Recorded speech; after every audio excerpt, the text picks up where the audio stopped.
And we're back for another episode of Big Ten Live. We're on our 14th show, and yes, your sets are not off. I'm not Mark Rogers. My name is John Diadamo, normally the 8 p.m. host of Big Ten Live. Mark is taking a well-deserved couple of days off. The man works really, really hard and has like 20 some different channels. So he's going to take a couple of vacation days this month. And so we'll have some talent and some people coming in and helping out co-host and everything else. But today's also my birthday. So what I'm encouraging is that everybody who wants to hang out, come on down, let's hang out, call the show. Thanks so much, guys. Oh, look at this. This is great. Thanks, Jackson. Thanks, Search. We already have a caller, so I'm going to get right to it. We got Will ND on the line. What's up, Will? Oh, what's going on, John? Happy birthday, my friend. No worries. No worries. Hey, man. And your buddy Jackson's on What's too. up, Johnny? We got the Young Guns. Yeah. Reuniting. Look at that. Before I get down to this important piece of business for the Big Ten, Gus, I want to ask you something. Have you ever heard of a birth week? So, like, instead of just having a birthday, you have the whole week? Yeah, you should celebrate your birthday for a full week. Okay. Yeah, man, because, like, we do it at my household, like, every year. So now I pass it on to Johnny the Michigan man. Well, I appreciate that. Okay, a whole week. I mean, I did spend the weekend. I went to a mac and cheese festival on Saturday with 10 different food trucks, all with different types of mac and cheese. And yesterday I went to seafood with the family by the water, so that was really cool. Oh, man, that is so yummy, man. That's awesome. Yes, sir. Oh, man. So, for 16 straight seasons, a MAC team has beaten a Big Ten team at least once per season. Mm-hmm.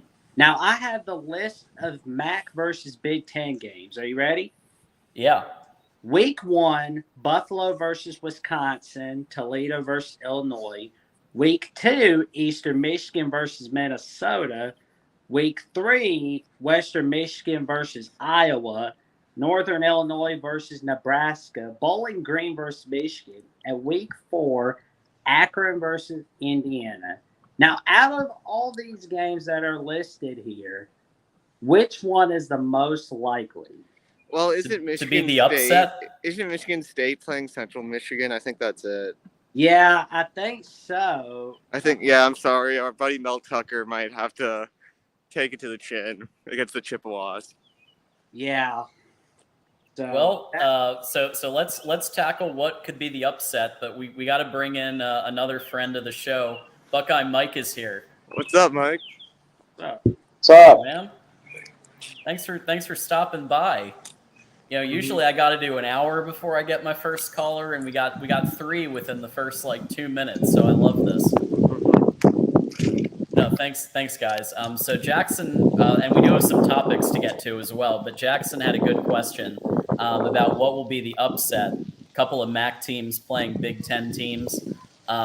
You mentioned that Akron versus Indiana was one of them, Jackson. Yes. Yeah, that. Oh, yeah. Our buddy Jeffrey. Oh man.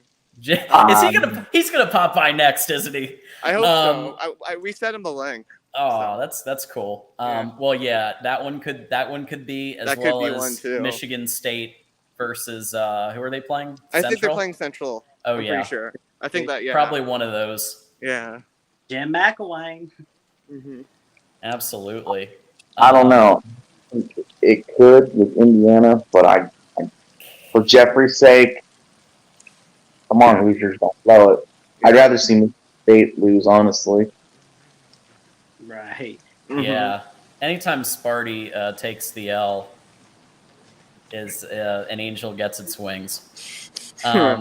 No, I'm just kidding. Sparty fans. Well, so All right, so I usually do a couple of topics. Today, I'm going to do them with all of you. Okay. And so, people, please call in. I think there's room for one or two more. But the first is the topic that we've been talking about the last couple of days.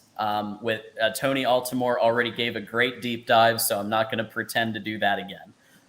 But with the three of you on here, and obviously we have a Notre Dame fan here to give his perspective, but Miami and Notre Dame have joined the AAU. What is the AAU? People have asked. It's an organization of research universities, and they basically, the whole goal, there's 69 in the U.S., and their whole goal is to really preserve high-level research, high-level education.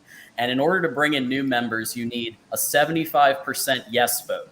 So that means 3/4 of the bodies had to say yes to allowing Miami and Notre Dame into the AAU. It's also a major criteria, apparently, for joining the Big Ten, and only Nebraska is not. I guess they lapsed, but the rest of them are in the Big Ten.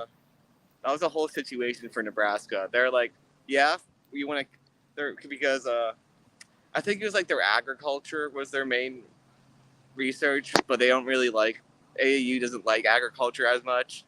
So they're like, yeah, Nebraska, can you leave? And they're like, oh, you want us to leave? Then kick us out. So, yeah, I don't think Nebraska could rejoin even if they wanted to now. Ruh-roh. Well, we have Jason Moose. What's up, Jason? Friend of the show. Hey, what's up, man? Hey, buddy. What's up, guys? What's up, Will? Hey. Hey, John. Happy birthday, buddy. How old are you now? Appreciate that. 32. 32. I remember those days. Yeah. I'm 44 now, so that was about 12 years ago. So. Well, yeah. It was the big 3-0 was a scary one. Now it's just kind of like, what's another 30's not bad, but once you get to the big 4-0, that's when everything starts going downhill after that. Fair enough. Well, I'm trying to, with the personal training that I'm doing and the diet and everything, I'm trying to get to the point where I can maintain going into the 40s. That's the goal. But I'll tell you what, crazy cardio day and leg day have been tough. But I'm pushing through it. So the question that we were just starting to tackle, and I kind of gave a little background, Jason, before you came on, was that Miami and Notre Dame just joined the AAU. Will they join the Big Ten next? And I was going to start with Will, being the Notre Dame fan, to give his take on this news and what he thinks might happen. So I'd love for you to share. So obviously, as a Notre Dame fan, I do have pride in my independence, in our independence. But unfortunately, with what college football is becoming, I really would like us to keep our independence, but it's too hard for that to happen. So I do think that we will join the Big Ten, most likely after the 2024 season, because that's when our NBC deal ends. Right. And honestly, I feel like the NBC's broadcast quality has been going down, recently. So I wouldn't mind that, but losing independence will hurt. But it will happen, most likely at the end of the 2024 season. So the 2020. So that's when the current contract expires. And what I read on, I think it was CBS Sports, that they were looking for a $75 million contract for the next round. Is that, have you heard the same thing? Like, isn't that like a $40-50 million increase per year? Yeah, and I just don't think that NBC is willing to give the university that much money. So, yeah. What do you guys think? Anything can happen. Yeah. I've been saying it for months that it's going to be Notre Dame, and I'm going to say 25, not 24. I think NBC is going to have their arm twisted for another year and shell out whatever they need. I think it's going to be Notre Dame, Miami, and I've been saying it's going to be Florida State too.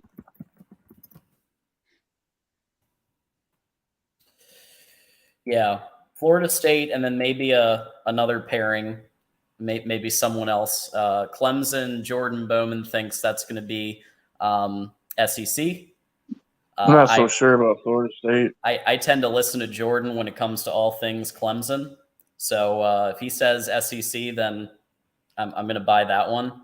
But yeah, I could see FSU going Big Ten for sure. Wow, we have another caller, and this is going to be it for a while. Sean Garner, welcome to the show. What's up, guys? Hey, Sean, what's up? Oh, nothing. Just joining in on some college football chat in the beginning of June, and during the heat wave in Michigan. Hey, we're all in it together. We're all on here talking college football, and we have quite a few people watching who also are, so we're all in this in this mindset together. It's definitely an interesting year. I mean, there's not a boring off season anymore ever. There's always so much going on lately. So yeah. So John, I could see it being Notre Dame, Miami, Florida State, and Stanford all joining the big. That's a very good possibility. Yeah, Stanford's research is really top notch. I understand people say, well, they suck at football. Yeah, but look at their research numbers. Not always about the sport as much as we like to talk about. They also have a massive endowment. I think it might be bigger than any school in the Big Ten right now. Right. So it's so they bring a lot of financial resources, and they've got a very wide diaspora of alumni. I mean, they're scattered all over the country, and especially in like Chicago and Minneapolis, those big Midwestern cities. Plenty of Stanford grads in there. Sean, don't hate me, but I want to add you to the banner, and I forget which school you're a fan of. OH. Got it. Baby. There it is. I thought you were the Ohio State fan that lived in Michigan, but I was fearing that I could be wrong, so I wasn't going to say it. Go ahead, yeah. Nice. You won't offend me being an Ohio State fan in Michigan. I deal with enough grief as it is, so thick skin. There we go. Now you're all on there. Chris asked, what's this? Why is this about the Big Ten? This is a Big Ten show. So therefore we're going to be primarily discussing Big Ten related topics. Although we do talk about SEC sometimes and other topics when they're relevant and come up. And obviously SEC is a kind of a decent part of Mark's audience too. So we'll throw some SEC stuff and Pac-12 stuff and all of it every now and then. But Chris Foot said Oregon State was a better program than Florida State. That's funny. How about that? I mean, he's definitely trolling now. That is something I've been wondering about. Like, where do all of these sort of mid to lower range programs in these Power 5 programs that are falling apart right now? Like what's going to happen to the Oregon States, the Wake Forests, Georgia Techs, those type of teams? I mean, do they get demoted? Is it possible they get demoted to a G5? No, I actually have a prediction for that. My thought on it is you basically have like about 32 top tier Division I teams.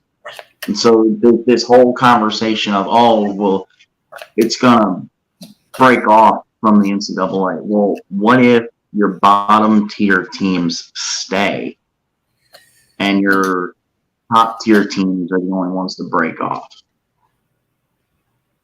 That'll create a lot of interesting issues with scheduling, and I mean, like, if those, I mean, I think those schools are going to want to stay as attached to the big boys as they possibly can, because I mean, a lot of their value comes from playing, being closely connected to the Ohio States, the Georgias, Floridas, those type of schools. I don't think they're going to want to clearly drop and create a AAA.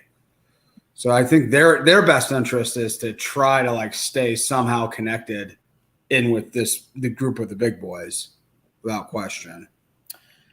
There was one comment that I wanted to highlight that I thought was interesting. I think it was a question about the ACC arrangement. Yeah, here it is. So isn't there a clause in the ACC contract saying Notre Dame can't join a conference other than the ACC before 2036? Will, do you know? I know there is that clause, but I have a feeling that Notre Dame and maybe some of the Big Ten schools will also help buy it out, because I know Notre Dame is so wanted by the Big that they may pay some of the buyout. There's ways around it. Well, yeah, the secret to all contracts is contracts are only as strong as a lawyer can argue your way out of it. I mean, there's no Newton law of nature that says Notre Dame can't join the Big Ten for 12 years. Money talk.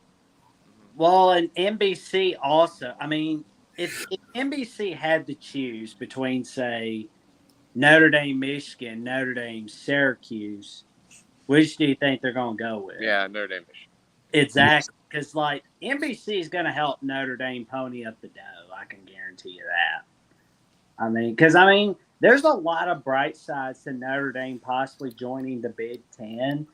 Notre Dame, Michigan's back. Notre Dame, State's back. Notre Dame is back.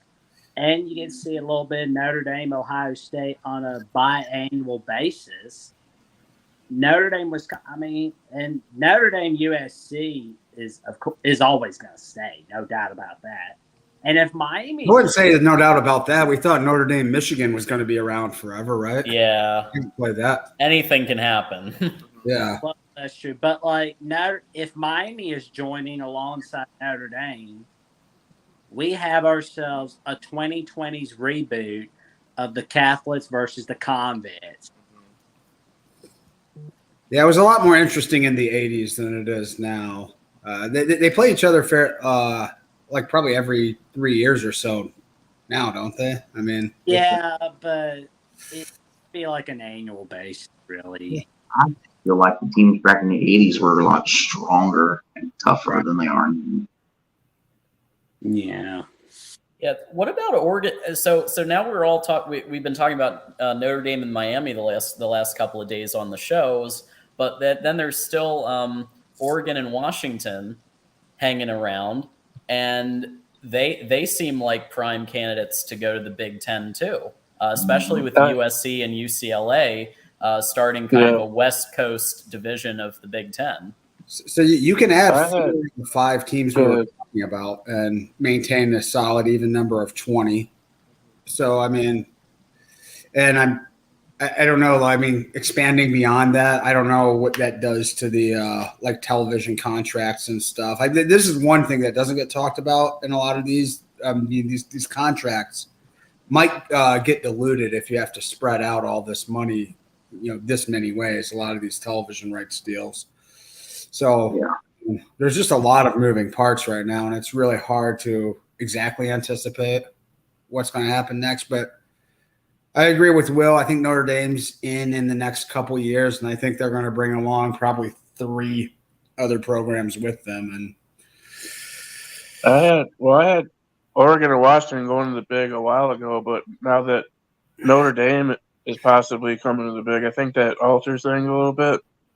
Now I think because I think Oregon and Washington was Michigan's. They're kind of like their backup plan in case we didn't get Notre Dame or Stanford or someone like that.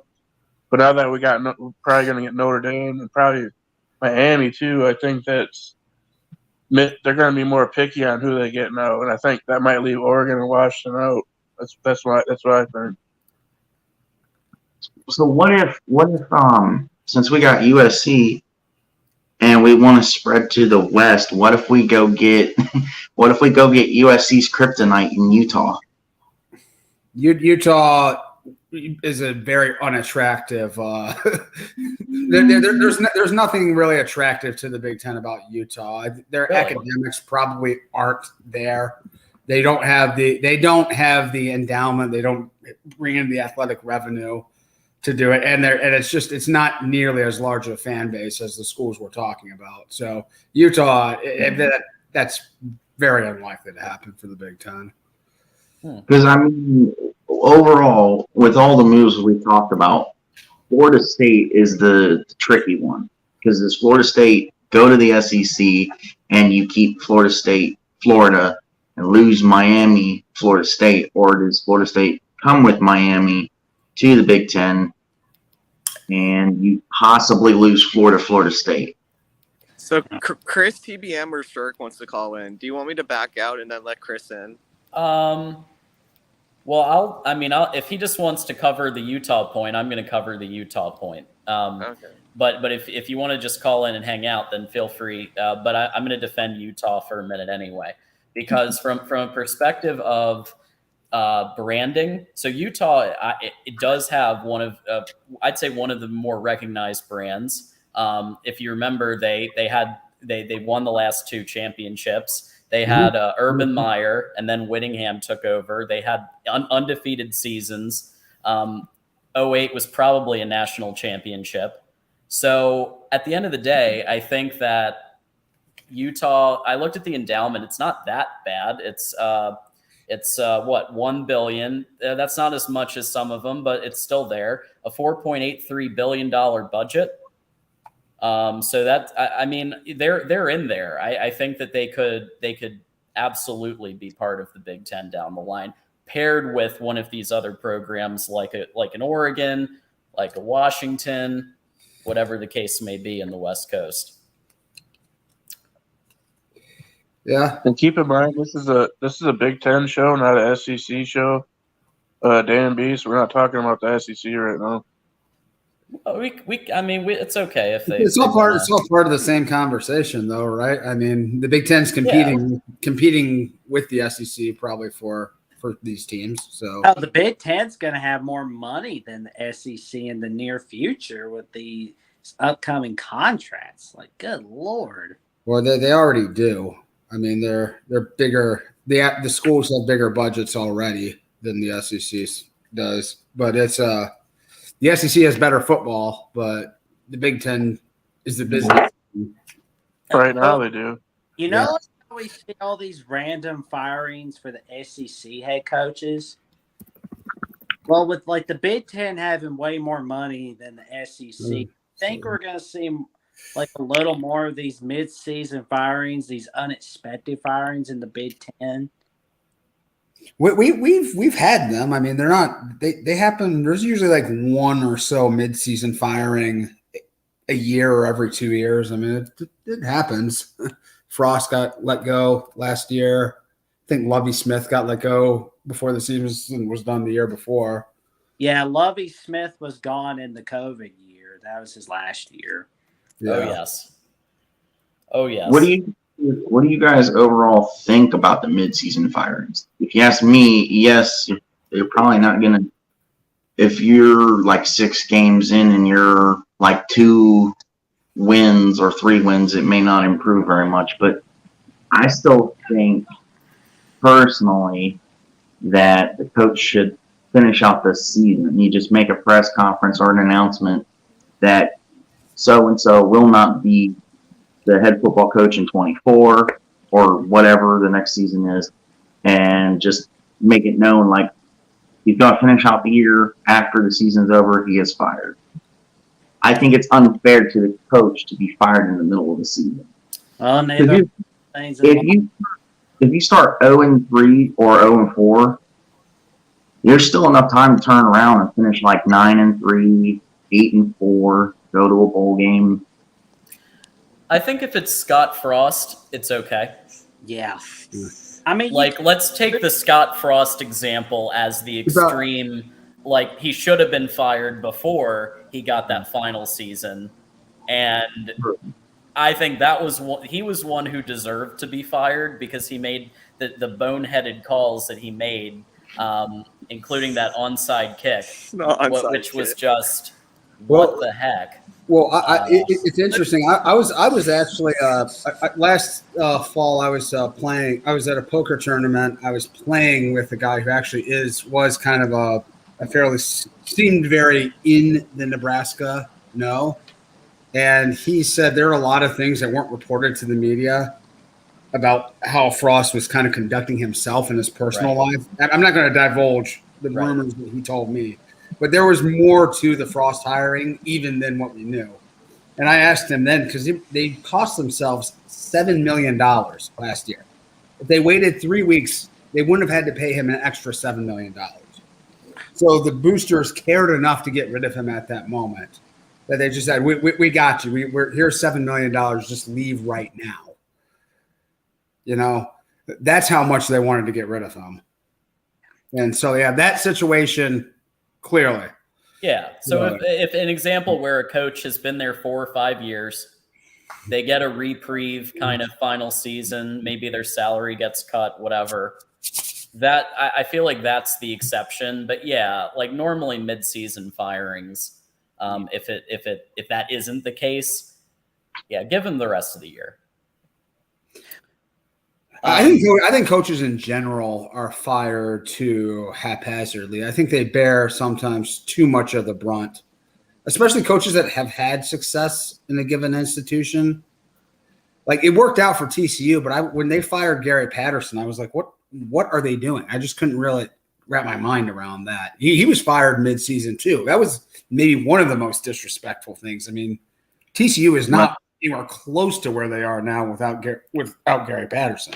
Right. Well, and there's another example. USC, when they fired Clay Helton after that week 2 beatdown by Stanford in their own backyard, they were like, okay, that does it. He's out of here. And it's worked out greatly for them as they got Lincoln Riley. I think that the reason that they fire coaches is to get a early hop on finding a new coach. I think that's why they just want to be able to get their first pick. I think that's the main reason why it happens. It sucks for the coaches, but there's also some appeasement of the fan base. You know, the mob shows up with pitchforks and torches and saying, get rid of this guy. And the athletic department doesn't want to deal with that heat for 10 extra weeks. And they get the early signing periods in December. For sure. All right, guys. I think I've said everything I really need to say. Thanks for allowing me on. It's always great to talk Absolutely. ball. Thanks, Sean. Thanks, Sean. Have a great one. Bye, guys. And all right. And Chris, just let me know if you want to come in. I'm happy to bring you in whenever. He says sure. Okay, cool. We got Chris. How we doing? What's up, Chris? All right. Hey. I'm gonna drop the welcome the new to the fan. Yeah, the new kid on the block is gonna tell you how this is gonna go. No, I'm just kidding. All right, we're still in 2020. The thing that I think the thing that makes a lot of sense to me when people talk about all of the Notre Dame stuff and whatnot, is, and I said it and you highlighted the message part of it, but I do kind of think it's true that there's a disconnect between what the TV networks want and what the presidents want. And I think the presidents of the university look at Cal and Stanford tremendously different than the people that are fans of football or the TV networks do. But Stanford and Cal look a lot more attractive when they're bundled with Notre Dame. And I think my personal opinion, and this is just like my guess that I'm going to throw out on the record, I obviously don't know anything, but this is what makes sense to me, is that nothing is happening until Notre Dame does something. But once Notre Dame does something, and if that is something is joining the big, it brings enough added money in that you can bring in these other schools that the presidents might want to have join. And this is all predicated on the fact that Cal and Stanford don't want to, they might just say screw sports altogether if California passes there's new legislation to make, it's at the bottom of the house in California, or I don't even know if it's written, but there's rumblings about making kids employees in California, right? So there's still a possibility that Stanford and Cal are just okay, we're done with this. But if they're not, I very much see a world where the next domino is like Notre Dame says, okay, let's go. And you get a Cal, Stanford, and even Washington. And those 5 schools would be like the 5 of the pack that historically, back to like a very long time ago in the Pacific Coast Conference, are kind of the 5 that have always kind of rolled together. Tony can speak to that, like Tony Altomare can speak to that kind of stuff a lot more than me. Yeah, Tony's. And that, go back to a couple days ago, and I highly recommend everybody check out the Tony Altomare presentation that he did as like I think the day that the news broke with Miami and Notre Dame joining the AAU. So go back and listen to that and look at all the pretty graphics and check it out. So that puts you on 20, right? And then I say you hold there or you don't, but I think you have 3 other Pac-12 schools that sort of have like a shot as next in line, and I think you can argue on the order of them, but I think it's predicated on if and how many schools come from the ACC. So I think it's like UW, Cal, Stanford, Notre Dame is a package. People will say Cal, no to Cal, and maybe that's right too, but that's just sort of my guess, because having 4 schools from California lets all you Big 10 schools come out and try to poach our kids from our recruiting areas by having a trip to California every year. But the way I see it is I think the next kind of 3, right, are in whatever order you want to put it. I'd put it actually Utah, Arizona State, and Oregon. But I think they look to the ACC after that, and whether any of those 3 kind of get added to the party depends on how many of like UNC, Miami, Florida State, and UVA come from the ACC bunch versus going to the SEC. I don't know if that makes sense to you guys, but that's sort of my my order of operations and what I think kind of makes sense. And I think that's like the entirety list of schools that have a chance. So, I mean, this whole thing is connected all the way back to Notre Dame. And the rumor, nothing happens without Notre Dame. Oh, at least on the West Coast. Well, at least not immediately, because nothing happens in the ACC until that breaks up, and I don't know how that happens anytime soon. And there is a chance that NBC does say yes to giving Notre Dame $75 million a year to play Navy, Stanford, and some of those schools, along with the good games that they play too. I have a little bit of a conspiracy. I have a little bit of a conspiracy theory on that, John, because if you're NBC, who's also part of the Big Ten deal, I think there's probably a sweet zone where you can offer Notre Dame less than they want independently, or offer them more than you would say. Maybe it's not what they're worth, but you tell them independently, oh, you're worth X dollars, right? But you tell them, and maybe ABC, not ABC because that's ESPN. Sorry, maybe CBS and Fox. Wink, wink. You find this sweet spot of like, oh, here's the amount we would give you individually, but if you're in the Big Ten playing playing Ohio State in addition to SC and all these other people, we think you're worth a lot more if you come into this conference. And maybe that's the way that it gets done, is they collude and do illegal things without doing illegal things to basically tell Notre Dame they get more money if they're in the conference. But sorry, I cut you off, Buckeye Mike. Talk. I will shut up. No, you're fine. So the rumor I've been hearing for probably a year or two now is that if Notre Dame joins the Big Ten, Notre Dame will and I think half of it is correct, but that Notre Dame will single-handedly destroy and completely dust and the ACC. Now, I think by joining the Big Ten, they will dust the pack because you have USC, you have UCLA, you have Notre Dame. All the other pieces, now, yeah, Notre Dame's not part of the pack, but you have all the other, you have the strong pieces of the pack. All the other pieces are not as good. They're not top tier or upper level. They don't bring in enough revenue to keep the conference afloat, which is why once we accepted USC and UCLA, you saw like 8 teams apply to join the Big 12, who is also on its last leg, in my opinion.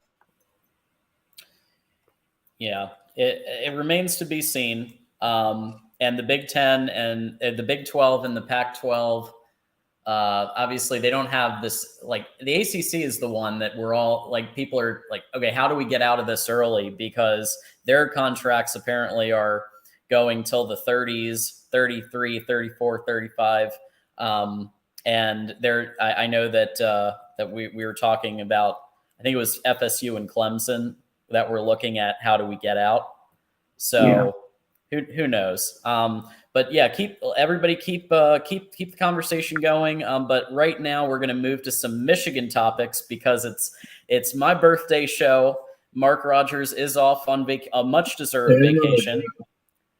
Mark is going to be taking some vacation days this month, so you're going to see some guest hosts occasionally.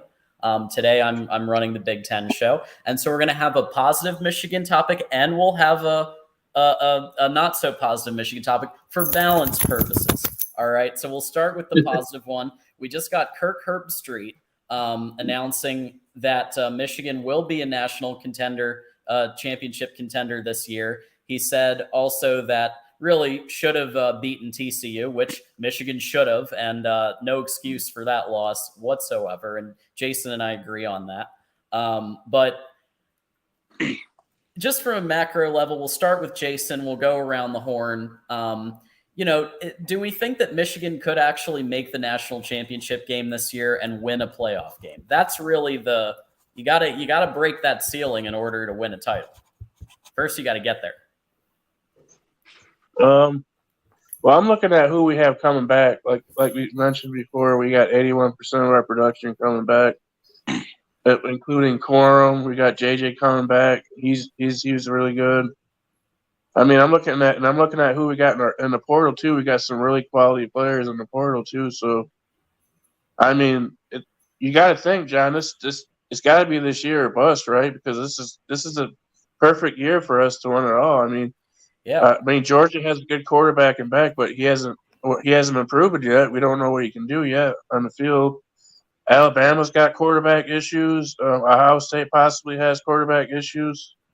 You got to think this has got to be the perfect year. If we're going to do it, it's got to be this year. I mean, it's a perfect setup for it. So yeah, because he's returning, right? I think they could very well go all the way and win a national title. But they have to get over that hurdle first, which is win a playoff game. They haven't done that yet, so yeah, I don't know. We'll see. Most of them are returning. So JJ's returning, and then who else? Right, Talia. It's about it. There's maybe a few others, but it's mostly new quarterbacks who are going through a quarterback battle as we speak. And whoever wins the quarterback battles, they may lose their job at some point. You never know. So it's a big unknown with quarterbacks. And whether you're looking at Ohio State, you're looking at Georgia, they have great personnel all over the field, but there is a quarterback battle going on. And that always adds a variable. Buckeye Mike, what's kind of your take on how the situation is? Okay, I'm going to give you 2 things here. Yeah. My first is my Buckeye perspective. Yep. My Buckeye perspective is Michigan will not make the playoff because the playoff will be Georgia, USC, Ohio State, Florida State. Oh, Florida State. Ohio State, USC for the title. Now, my logical perspective is Michigan has all the pieces there. JJ has a few things he needs to improve on. Lake Corum is out for blood. I believe, don't you have Edwards coming back too? Yeah, Donovan Edwards is on there too. Edwards is only a sophomore, so he'll be coming back too, right? Next season. So you're rushing. Edwards is a junior now, and Corum is a senior. Oh, never mind. Sorry. So yeah, they're both good. They're gone. My bad. Yeah. They're both going to make that bag after this year, and that's why this is such a do or die year. I think because next year Michigan is going to be playing a lot of young talent, freshmen, sophomores, and you're going to be losing productivity up the wazoo. Plus, you've got Jaden Davis, who is going to be a new quarterback. It remains to be seen if he's going to be the starter or if JJ comes back or if they bring in a transfer quarterback or even use Jack. I don't know if Jack Tuttle will have another year, but they may transfer somebody in like a Jake Rudock situation in 2015. So who knows? This seems to be the year.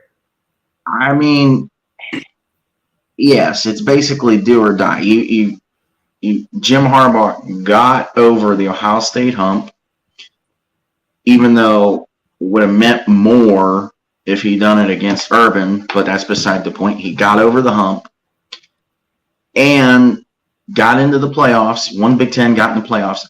You have to win the playoff game. In my opinion, TCU let up, and that's why the game was close. Maybe that's a bad assessment, and I need to go back and watch again. That's the assessment I have. You can't make the same mistakes that you made. You're slowly improving, but is it going to be enough? Like you said, you have everything come back. If you're going to do it, this is the year to do it. Go out there, make the playoff, be the first team since Ohio State to make the playoff and win a playoff game and win a national championship all in the same playoff. Give it an exclamation point to start the 14 playoff with a Big Ten as a champion and end it with Big Ten as a champion. Just go do it.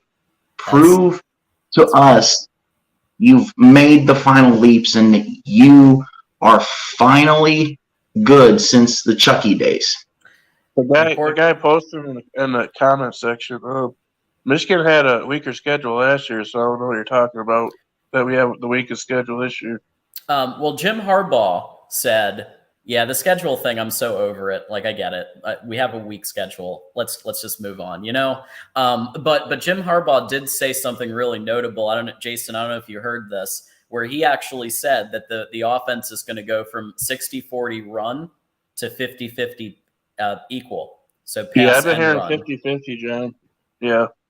And it came from Harbaugh's mouth. I was listening to that, and I thought, okay, if even he's saying that, then we're probably going to see a little more passing because he's always the one that's like pound the rock and physicality and all of that stuff. So that was, I think, one of the more positive signs. Just got to get good and make the proper reads. You can't be having accurate. More accurate. You can't be having them float to the outside to pop to the receiver when the coverage guy is right there and he can just slide over real quick to intercept the ball. He's got, to me, fine. his vision needs to, but like I said, make I'm sure he's working on his overthrows. He's had some overthrows that he's overthrown bad deep, but I'm sure he's working on those. So, yeah. Hey, Darrell, I don't know if you were paying attention, but Alabama hired Tommy Rees to be offensive coordinator, and Tyler Buckner's could probably be the quarterback. So, like, there is actually a chance that Michigan beats Bama. Georgia will be extremely difficult. But Bama, I could see it happen. I'm telling you, Bama's going to have 3 or 4 losses this year. Mark it down, book it. Well, Johnny, I don't think Georgia's going to be as difficult as they were in 2022 because guess who their offensive coordinator is? Mike Bobo. That's right, Bobo. Because I'm going to tell you right now, Johnny, if you see Michigan, don't be surprised if you see Michigan either winning a playoff game or a national title against Georgia. Don't be shocked, my man. Because, Mike Bobo being the OC for Georgia is going to take Georgia down a road that they do not want to go. Yeah, they'll probably win another SEC title, but they're not getting a three-peat. Darrell, yes, from the star rating alone, Alabama's more talented than Michigan. They did have the number 1 recruiting class in 2023. I'm not arguing that. I'm arguing that he's made some questionable coordinator hires all across the board. Yep. And potentially might be running Buckner as quarterback, and I don't know about that. So they got a bad quarterback problem in Alabama. So since you brought that up, I've heard from some Alabama channels and Twitters that they're not even sure Buckner is capable of even winning the starting job. Or if he does, they're not even sure if he's capable of keeping it. Mm-hmm. They're thinking it probably he's going to lose it after about week 3 if he does win it. So the other guys just don't impress me from Bama. So like if Tyler, I don't know. I just don't think Bama's a contender this year. Mm-mm. I mean, like some of the coordinator hires, I'm a little nervous. Well, we've got our Jason. I just want to bring in our buddy Joey Foster real quick. Joey Foster's in the waiting. I'm going to bring him in. Joey, welcome on. Joey. Hey. I had to come in when I heard you say Kirk Herbstreit has picked Michigan. I had to come in, all right, because I can remember 2019. Does anybody remember what Kirk Herbstreit's picks were in 2019? Does anybody remember that? Nope. Okay, so Kirk Herbstreit's pick in 2019, or I'm sorry, 2018, and then 2019 national championship. But his preseason picks were Clemson, Alabama, Ohio State, and Texas. Oh, well. Okay. Oops. How many of them made the playoffs? So I don't put a lot of stock into what Kirk Herbstreit says, and especially when the winner of the Big Ten this year is obviously Penn State. There's no way anyone's beating Penn State this year. Penn State. James Franklin's got it going on. All right, and he's going to sweep. Now he's going to lose to West Virginia game 1. He's going to lose to West Virginia game 1, but then he's going to wipe the floor with Big Ten. So I do have a PSU topic coming up here, so I bet you Michigan goes 12-0. No, I mean seriously, Penn State's got a great team this year. There's no doubt about it. Best team they've had since Franklin's been there. It is. Can they win the Big Ten? I don't know, but I do have them as my preseason pick to win the Big Ten and be in the playoffs this year. So. Well, I appreciate that, Joey. Yeah, I mean Penn State. Some people are picking them. I personally just I'm not sold on Aller yet. I'm not sold either. He needs more game. Once we see him against more live fire, a couple of games in, we'll see the West Virginia game. We'll see other games, and then we can, I think, make a better evaluation. I think for me, it's just too early. Yeah, I agree. But I agree. Yeah. Listen, I'm gonna get out of here. I just wanted to come in and say happy birthday and stuff to you, and also just troll you for a second about Kirk Herbstreit picking Michigan. Yeah, I wouldn't put a lot of stock in that. Hey, well, better than Desmond Howard's playoff prediction. Oh, geez. Texas A&M. I'll tell you who my picks are. I'll tell you who my picks are for the playoffs. Okay. I got Georgia as a 1 seed. I got Michigan as a 2 seed. Okay. I got Florida State as a 3 seed, and I got USC as a 4 seed. Oh, wow. So those are my 4 teams. Do you think Ohio State's going to have 2 losses? Probably. Yeah, because they're going to lose to Michigan bad again. And then who else? To be honest, I think, no disrespect, but I see Ohio State going 9-3 this year. I think they're going to lose to Notre Dame also. And Penn State. And then what, like Maryland or Penn State? Michigan, Notre Dame, and Penn State are going to be their losses this year. Okay. Yeah, so I have my 4 teams, my playoff prediction teams this year are Alabama, USC, Texas, and Penn State. So, all right. I'm gonna get out of here, guys. Happy birthday, John. See you, Joey. See you, Joey. Y'all have a good one. Enjoy your set. I appreciate that.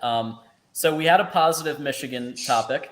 So I know that we have Ohio State listeners, and we want to be, we want to give them a little something to snark at. So apparently Josh Gaddis is beating Michigan for a recruit. So I just read this on Blue by 90, who, as we know, friend of the show, Justin Rowe, comes on every now and then to talk Michigan with Mark. Apparently 3-star composite wide receiver Mekhi White, who did have 2 crystal balls for Michigan, is now trending for Maryland. Maryland. Yep. And I heard about that too, John. And then I got a comment on Twitter saying, well, we didn't push hard. We didn't push hard for this guy. I'm like, okay, he's a 3-star. I'm not worried about him. Yeah, that's sounding like Ohio State and others when they said, oh, well, we didn't really want this 4-star running back. It's like, of course we would want Mekhi White, but at the end of the day, Gaddis has to get wide receivers. That's part of his job. He's got to get wide receivers over to Maryland. And yeah, he's bottom barrel on our list. I'm not worried about White. Yeah. Yeah, I wasn't expecting Josh Gaddis to flip a Michigan recruit though this quickly. That's interesting. I don't know what he's doing to do that. I won't go into that on this show. If there's any extracurriculars, we won't go there. But we heard the stories. So yeah, we'll see what happens with this recruit. I don't think it's going to be a trend. But somebody that, like you said, Jason, he's kind of down on the list. But why is Josh Gaddis going to Maryland? Like, I thought that they hated each other. Like, I thought that those two were like, if you remember, they were arguing over who called the plays. They were arguing over at Alabama like that year. Then like there was all this on Twitter, and I'm just like, I guess these two mended the fence in order for Gaddis to be the OC. Well, John, remember, we got 26 official visits in June, and majority of them are 4, and most of them are 4-stars, and there's a couple 5-stars too. So, yeah, we're not really. I mean, it would have been cool to get him, but it's not a big deal. I don't think for White, because we got so many people we're probably going to get that are better than him. So it's not a big deal. I don't think.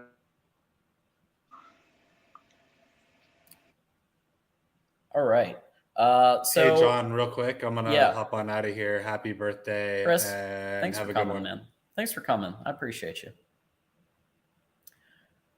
What's going on with Michigan State's program?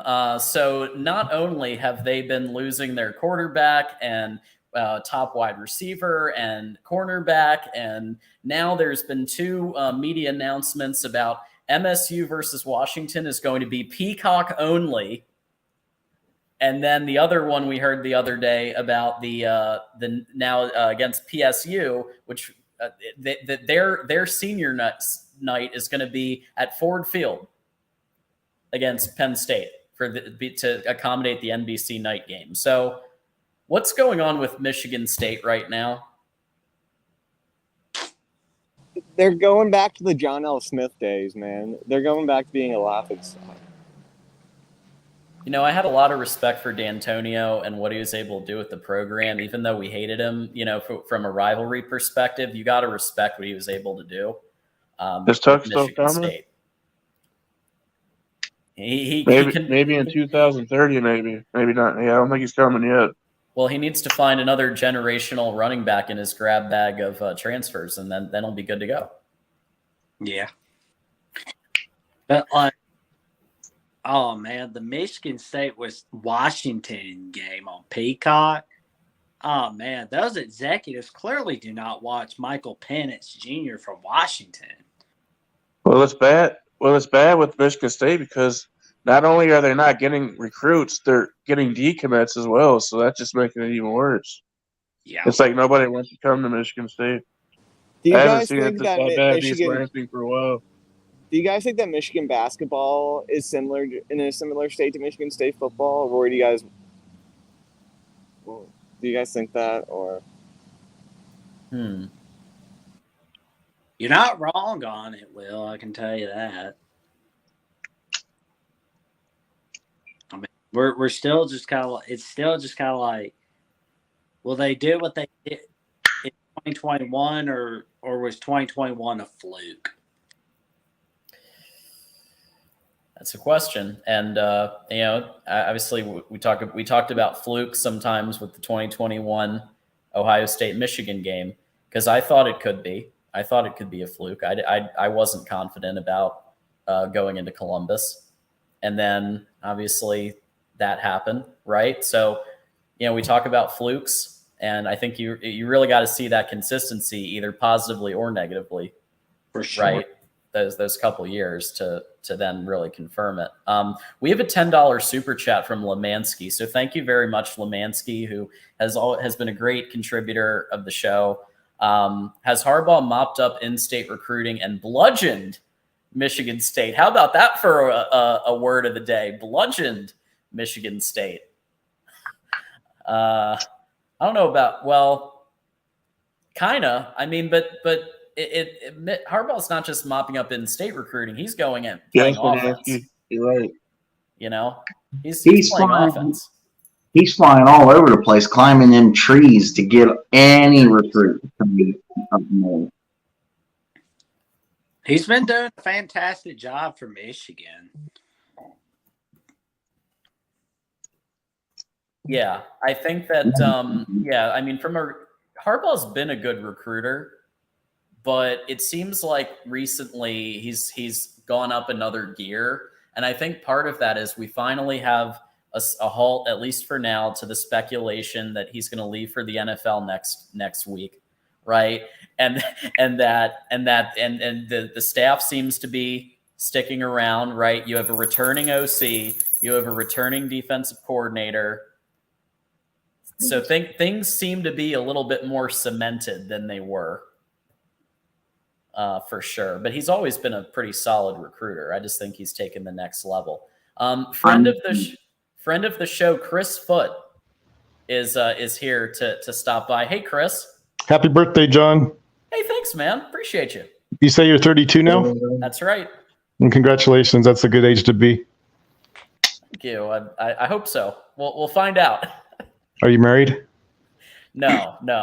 But if you know anybody, let me know. No. I was just curious, being too nosy, I guess. Can I offer just an idea? It's like, I don't know. Sure. Well, I understand kind of, you want to bring in the best programs you want. I mean, I understand that. Don't get me wrong. And I don't know that there's anything wrong with trying to bring in Florida State, Miami, Notre Dame, or any of those teams. I think that's probably a good, approach. Yeah. But I think that's kind of a short-term look at in perspective than necessarily. I mean, you include all the different things, I guess, like endowment, standing, and which you should. But I think there's other ways. I guess there's maybe another way to look at it, and I think it's. I already kind of mentioned one of them. I guess between Oregon State and Florida State, it's kind of a, yes, it's kind of a close call regardless, and it might be smarter actually to bring in Florida State. But I think the smartest thing to do, and maybe the simplest thing to do, rather than cherry pick, which is kind of what you're actually trying to do, I think just a simple merge between the Pac-12 and the Big Ten would be the best way to, in my opinion. Now, I mean, there might not be. Every part of it might not line up perfectly, but I still kind of think that might be a better way to go about it. Do you have any thoughts about that? The Big Ten, just so I'm clear, you want the Big Ten to merge with the Pac-12? Well, I'm not necessarily saying that's the, there's many, There's I just clarifying the position. I just want to make sure I'm not steel manning or straw manning your argument. But we just talked about the AAU being kind of a big criteria of the Big Ten. Do you think that they would shift that if this proposed merger would happen? Because that's been what's talked about with Miami and Notre Dame joining the AAU. That's like a step towards joining the Big Ten. So do you think? You may be entirely right about that, and they may be doing it for that reason. I don't know. I wouldn't know. In all honesty, I wouldn't know. But I'm just looking at it from maybe my perspective, which is just kind of like practical, which is, I mean, I don't know what else to say. I mean, I don't think you're you're not diminishing your value. You're not diminishing your value by including those teams, in my opinion. Now, Colorado, maybe Chris, not. I don't know. Well, Chris, let me ask you a question real quick. Would you rather eat a baked potato or a ribeye steak? Well, but see, that's kind of where I disagree with you a little bit because Florida State. I'm taking a ribeye steak. That's Yeah, but that's like, but you're not. I don't think you're giving fair credit to what some of these programs carry along with them. I mean, if you don't think Oregon State's a good program, then don't invite them. That's fine. But when you're the Big Ten conference, you can pick and choose who you want. I mean, you're one of the top conferences in America, so I don't blame them for being picky.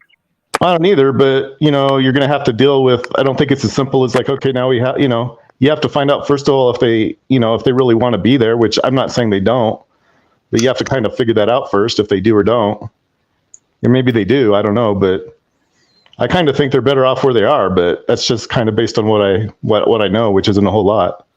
But I don't know that I would necessarily jump at the Big Ten. I mean, I don't know. There's good teams in the Big Ten, and there's some not so good teams in the Big Ten. It's not like every team in the Big Ten is wonderful. I mean, most of them are pretty good. Don't get me wrong. Northwestern isn't especially very good, but I don't know that you'd want to lose them either. I mean, that's a good program to keep there, I think. Northwestern is only there because of their academics and their research and all that. That's the only reason they're in the Big Ten. If it wasn't for that, they would have been gone a long time ago. Well, I don't know if that's really fair. Their football program is horrible. Right now it is. That's not historically. They're not that bad. They're actually It's not. always been. What do you mean right now? No, well, that's a lie. Then you're lying to me because I know they've been pretty good. Hey, John, has Northwestern ever been good? Maybe like 1 year. Maybe 1 year.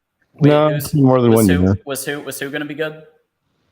Well, no, I'm just saying, I'm not saying there isn't a perfect. There might be a better way to do it than what I'm suggesting, but if it were up to me, I think it would just be as simple as you put the Pac-12 and the Big Ten together, and yeah, I think that would work. I don't have a problem with it. I mean, you know what? Anything can happen, I guess. But I don't put it high on the list. I mean, if you think about it, technically, Chris, every program in every conference has historically at some point been bad for a long time.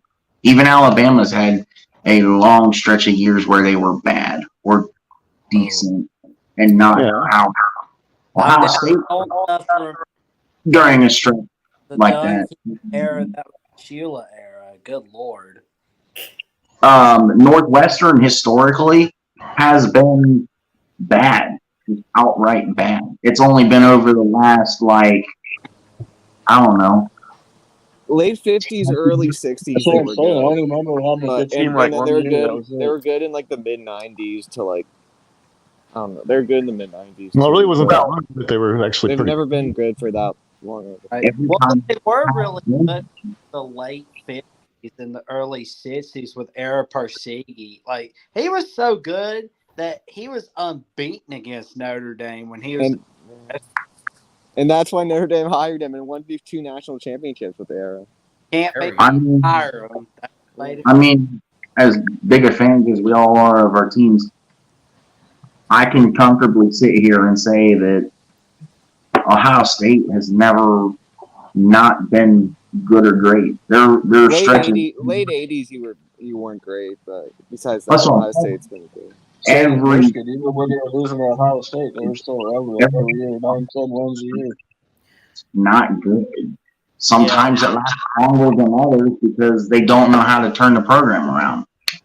I would say, and it hurts me to say this as a Michigan fan, but Ohio State has had the most consistent track of being a top-tier program going back to the 90s. I know we talk about John Cooper not beating Michigan, but he beat a lot of the other teams that he played.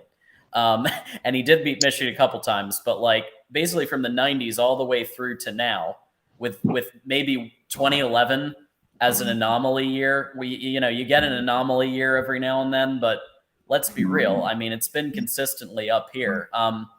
Lemansky has given another $10 super chat. We thank you so much. Appreciate the birthday gift there. Petrus was a taco at quarterback. Now we got a ribeye. So continuing on with Jason's food analogies, we now have tacos and ribeyes in the mix. And I do agree with you that you have majorly upgraded your quarterback. I don't think Cade is the best quarterback on the planet, but I do think that compared to Spencer Petras, Cade can manage a game. He can throw short passes and even medium passes to tight ends and to wide receivers. There's that Ohio State wide receiver now on the team, right? So there's going to be some of that. He just needs a good O-line, which I know Iowa's been working on getting transfer pieces in, and he needs a good running back, Caleb Johnson. So, yeah, I think with those pieces, you could consider him a ribeye if you look at it that way. Why not? Can we, since we're talking Iowa real quick, can we take a poll between the 6 of us? Who thinks that Petras was the problem, and who thinks that Ferentz, the son, was the problem? Oh, I think it's unanimous, obviously, but I mean, like, if you can't develop a quarterback, just bring one in. I'm putting more of the blame on the coach. Yeah, it was Ferentz's fault, but hey, at least he can't mess up Cade. He got developed by someone else. A damn good media. My point was this: you can still be a relevant team and win 10 games. You don't have to win a national championship to be relevant every year. That was my point.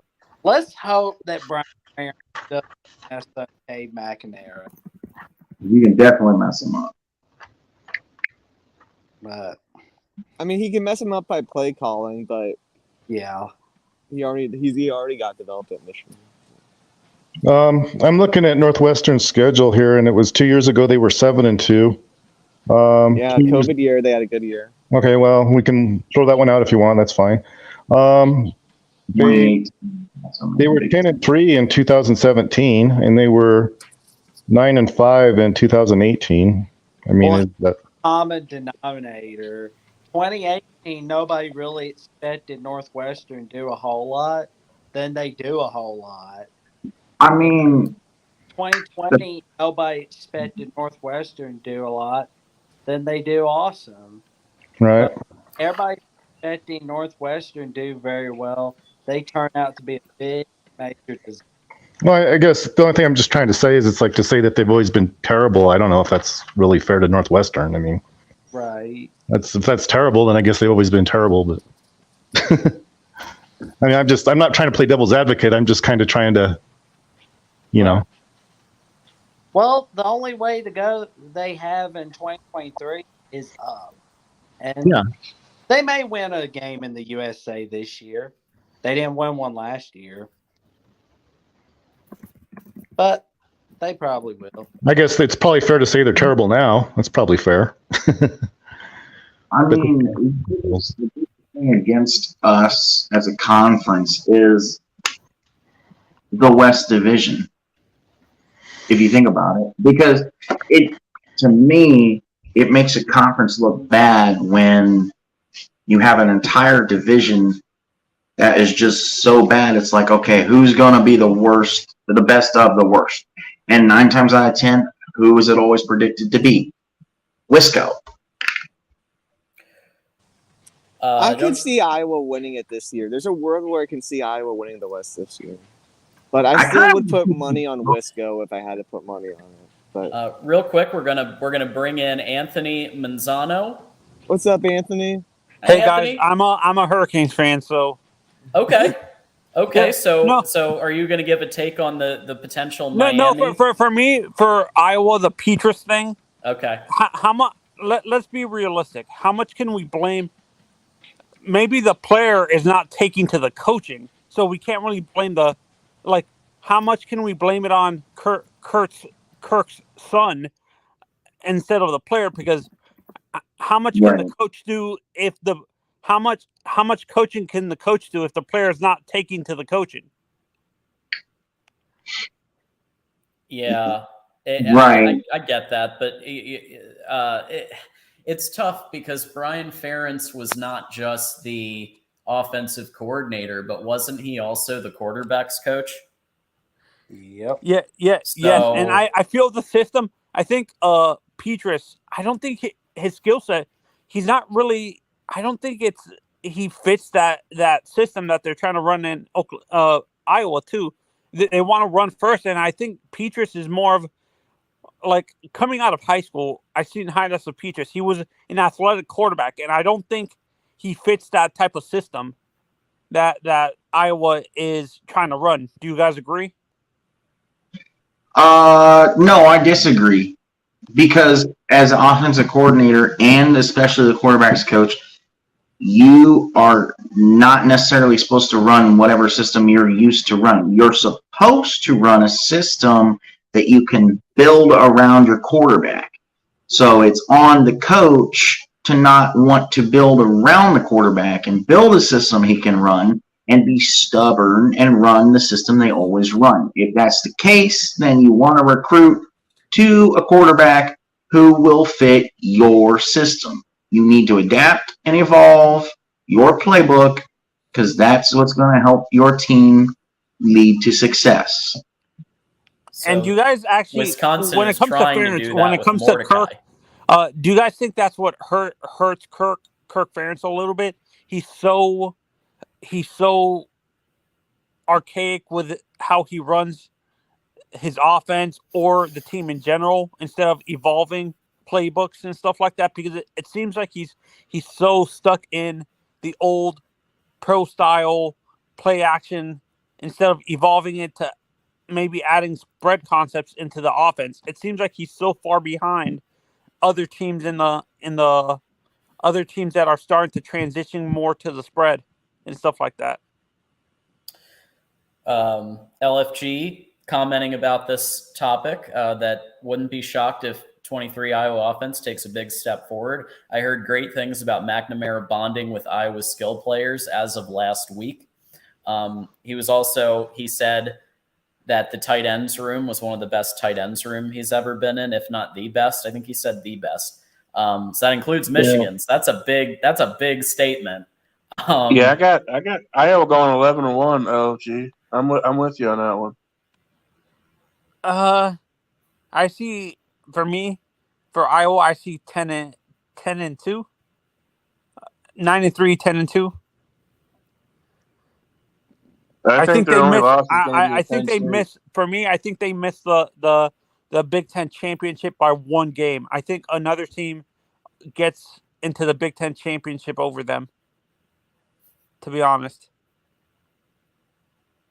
I think it. Are Michigan, Iowa, and Ohio State in the same division by chance?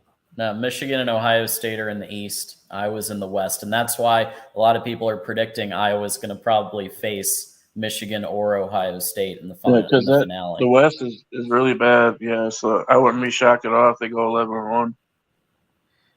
Honestly, I feel that Wisconsin might be the team that gets in over Iowa. I don't see it this year just because it's Fickell's first year and it's going to take his kids at least a year to learn his scheme and his system. So plus he has to get his recruits in too. He's working with other recruits. So I just don't see it this year. I see him going 7-5. I think they'll make noise next year though. The year after the season coming up. I think Fickell's going to do. Honestly, I think Fickell's one of these coaches that might do in the Big Ten specifically well with the transfer portal, with kids coming in and out of bigger schools than Wisconsin and stuff like that. Like Alabama, kids that are like quarterbacks or something that are leaving because they can't get enough playing time, or Ohio State, they might do well in the transfer portal to rebuild that roster and stuff like that. Because they just lost a running back, A.J. Allen, to Miami. Right. And stuff like that. So they need to replace a whole bunch of positions and stuff like that. Yeah. Wisconsin is, I'd say, a year away. And that's actually a different take than I had a few months ago. Because I thought Wisconsin was going to be ready to go now. And then I watched the spring game. And I know you're not supposed to take a lot from the spring game. But Mordecai was brought in to the point that we mentioned earlier, bring in a quarterback to match the system. Mordecai was brought in to match the air raid that they were trying to instill in Wisconsin. And then Mordecai threw 4 picks.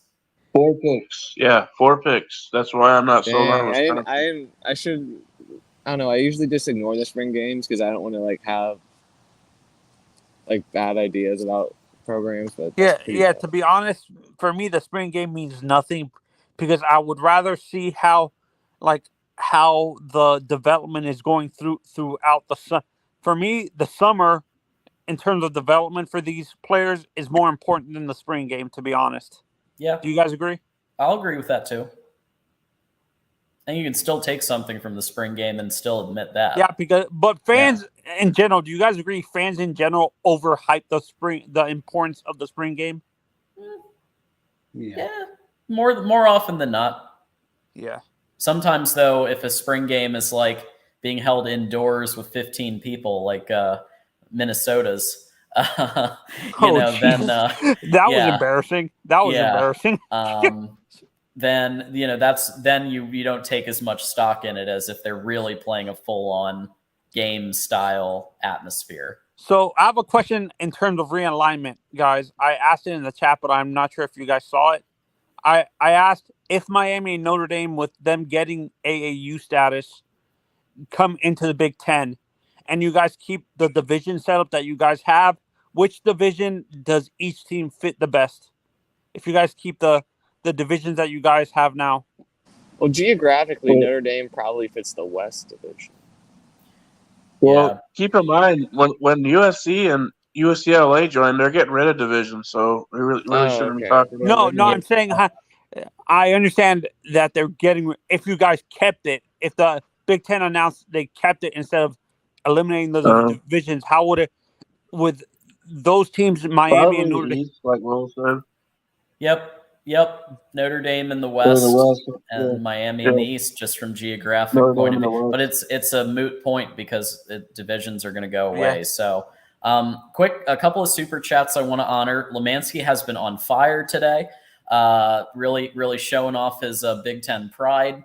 And when Alvarez left the Irish, he has said he liked Wisconsin as the only program in the state. Yeah, I mean, that makes sense. Michigan has MSU to deal with. Yeah, I mean, Wisconsin's in a great position. Man, if Barry would have stayed one more year, Notre Dame would have had another national championship. But instead, they had a really bad defensive coordinator that replaced him. They choked away a couple of games that they should have won that year. Sad. Lemansky also says, Cade versus JJ, great drama in the championship game.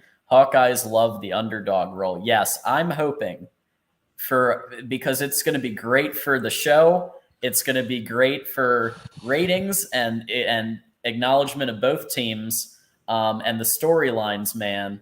If it's Cade versus JJ in that championship game, that's going to be really solid. Get in the panel, dude. Come and talk if you want. Talk about it. Okay, for you guys, I'm just getting into Big Ten football. This is a general question for you guys. For the top programs in the conference, who are the future at the quarterback position for Michigan, Wisconsin, Iowa,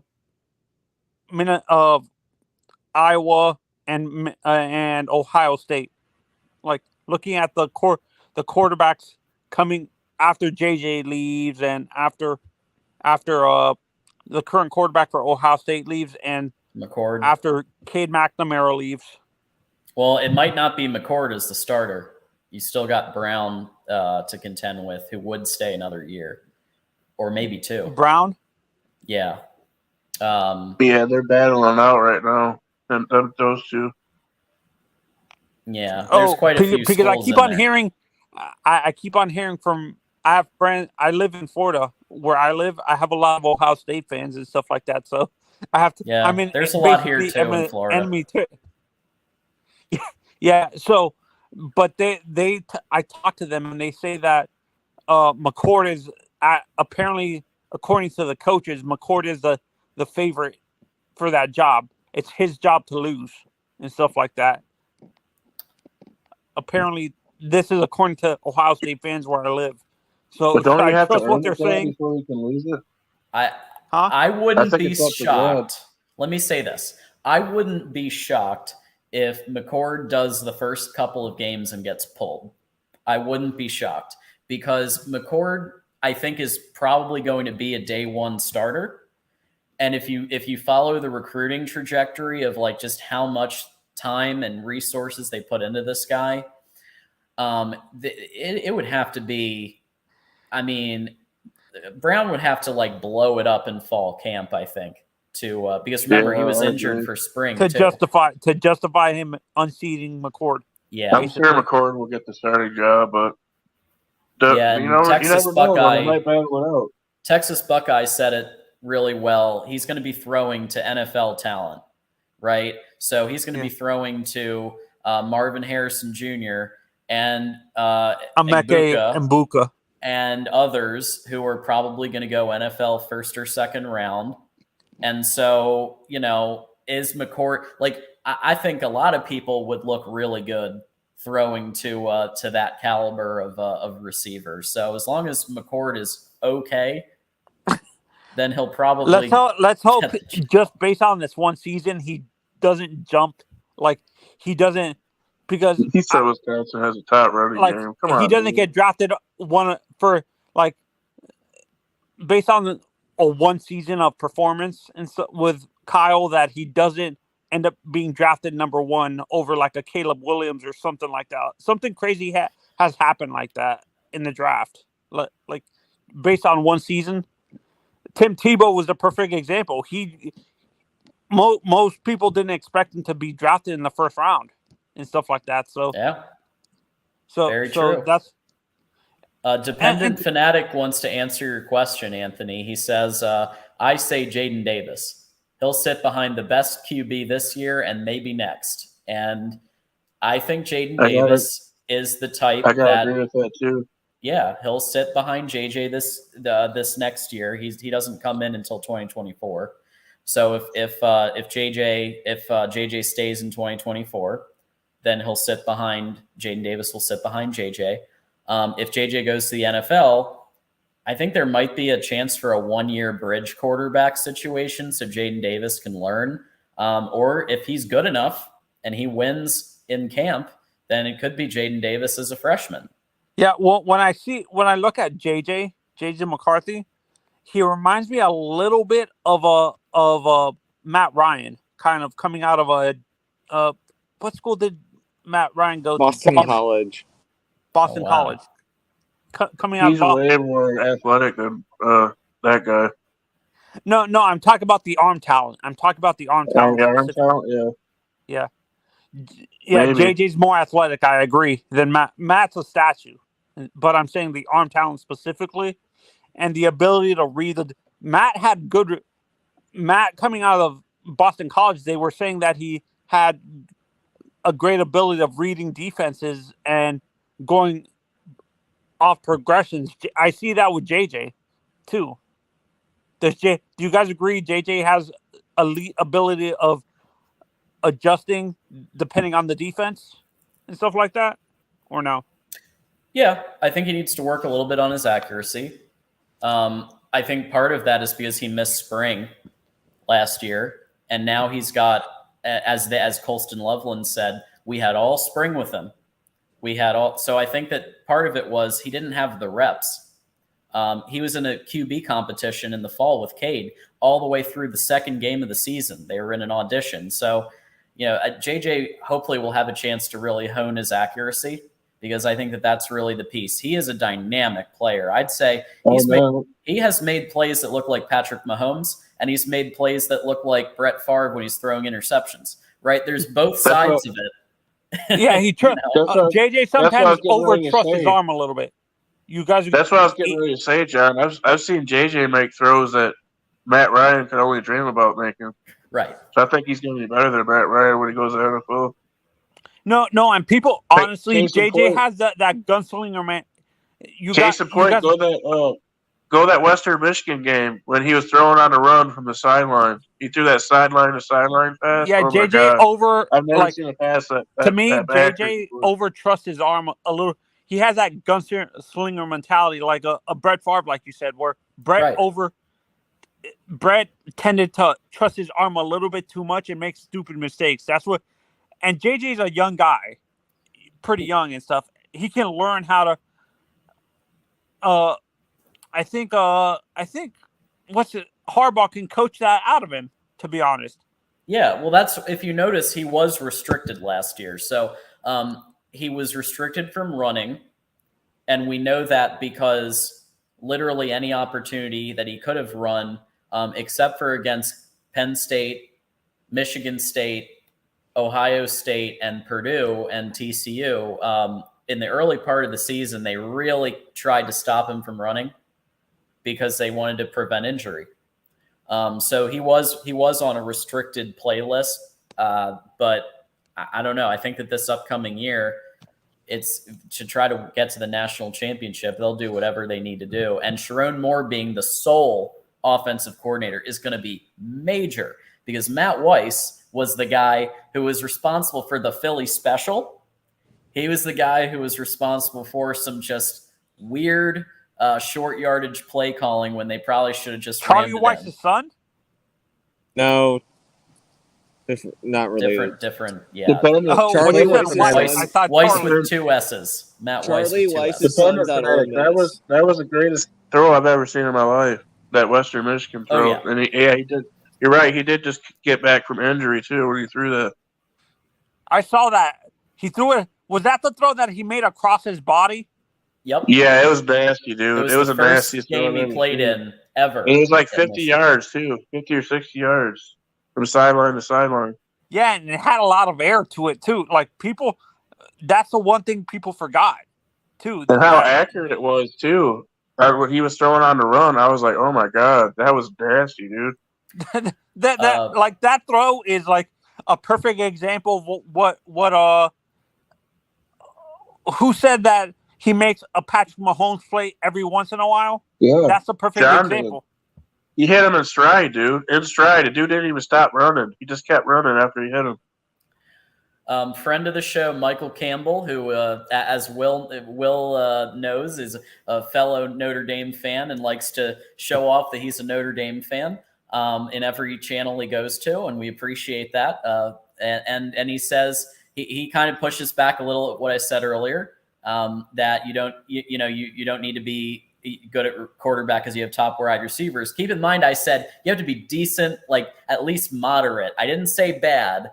I said moderate because the receivers can cover a lot of sins. O-line, though, is a piece people have said in the chat, and I agree. Like, they've got to shore up that O-line. Mark and others think that they're on the way. And so if they do that and shore it up and work on that, then with the top tier wide receivers, McCord should be fine. But I agree with you. Like Oregon, I enjoyed watching that Oregon against Ohio State game very much when that happened. As Big Ten football fans, and I'm not sure what fan bases you guys are from. I'll put it on the screen again. Hold on. Yeah, sorry. I've got all of us. Take a guess whose fan I am. Oh. You're Michigan, I'm guessing. No way. How'd you know? No. Oh, okay. The Big Ten guys, when Miami comes into the conference, which rivalries do you guys want renewed with Miami specifically?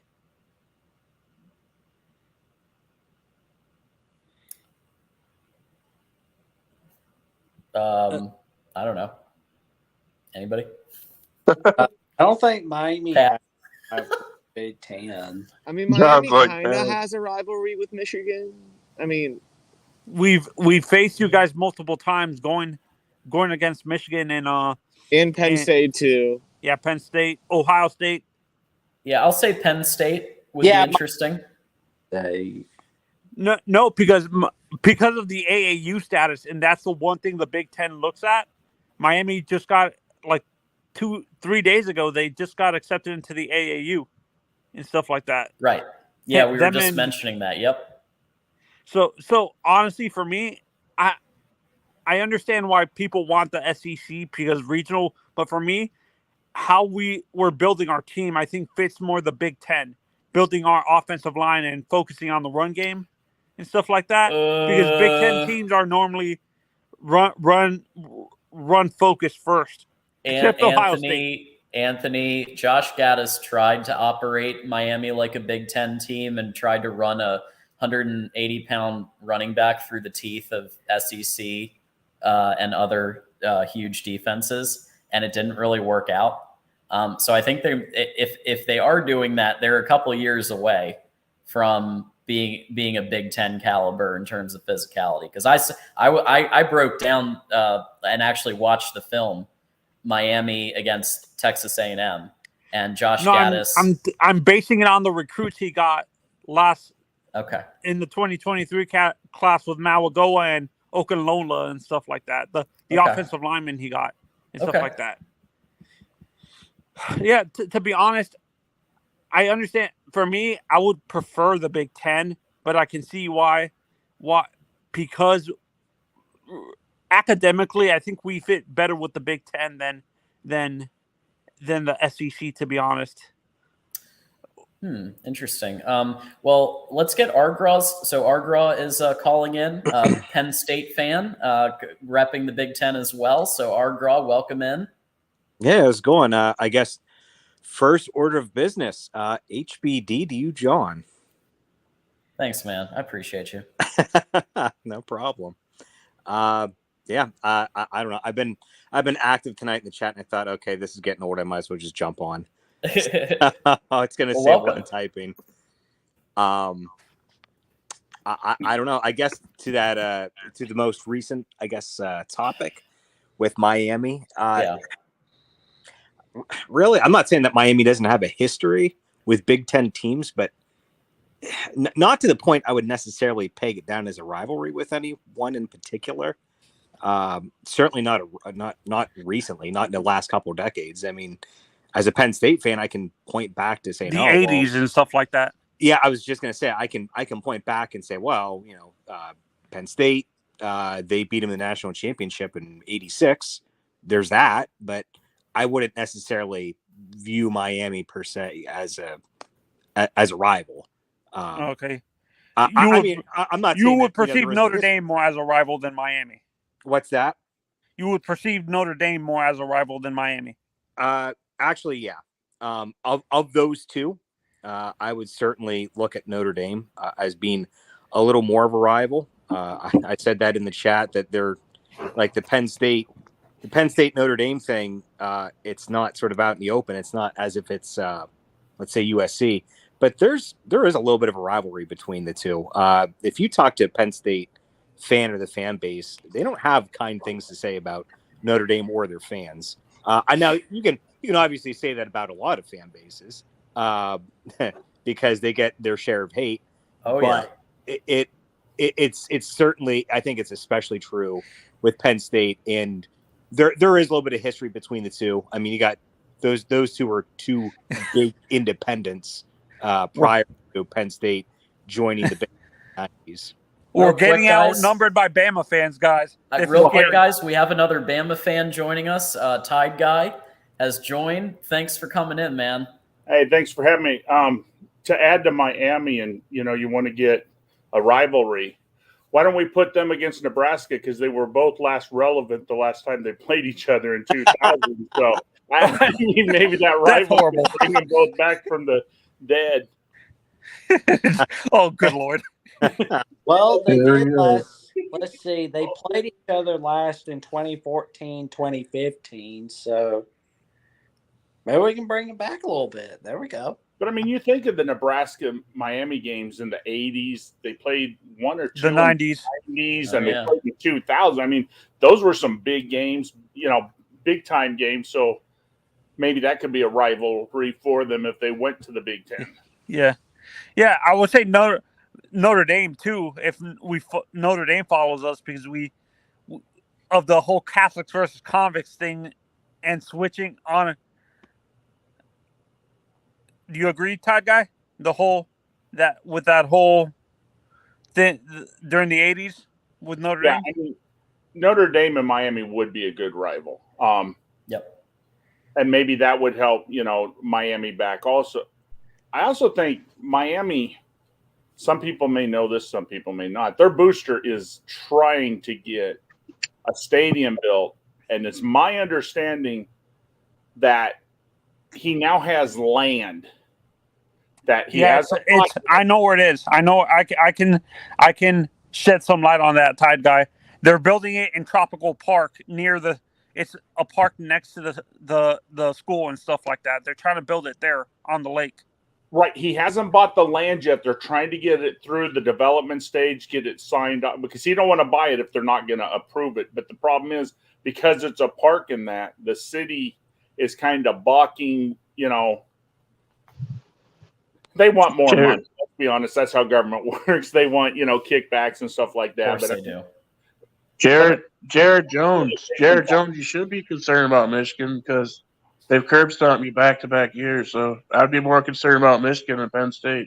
I'd be concerned about both. I mean, Penn State, we're about to talk about what they're doing, and Michigan as well, having beaten them the last 2 years.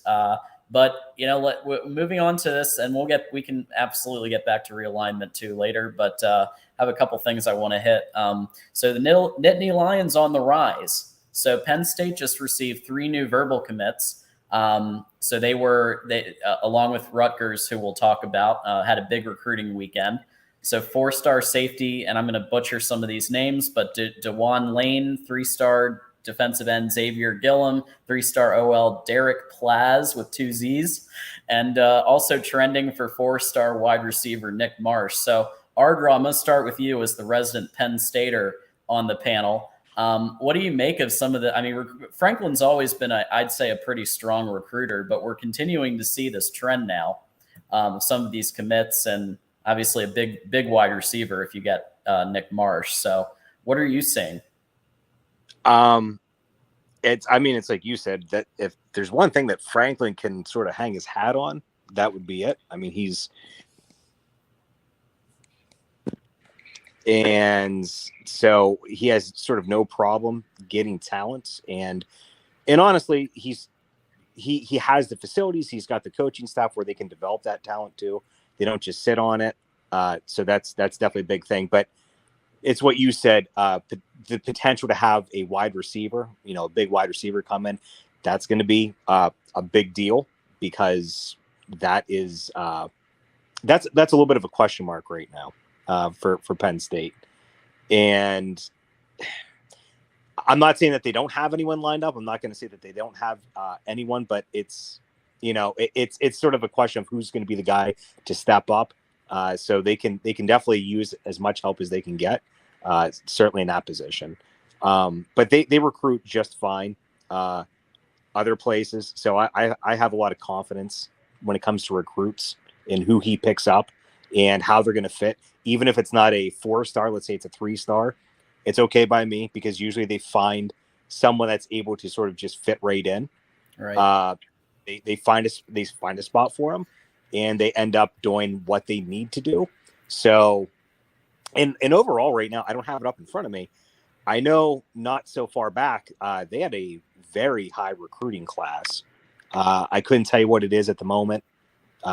It could have dropped off a bit, because obviously that fluctuates over time. Right. Some are going to have it really high, and then all of a sudden, wait another month, they dip a little bit, and then other teams are on the rise. But I know that they have sort of been doing fairly well over this recruiting cycle. The only problem with Penn State's recruiting is their quarterback. They do got a commitment at quarterback. He's a 3-star. He's only number 46 at his position, which if you're Penn State, you would think you could do better than the number 46 quarterback.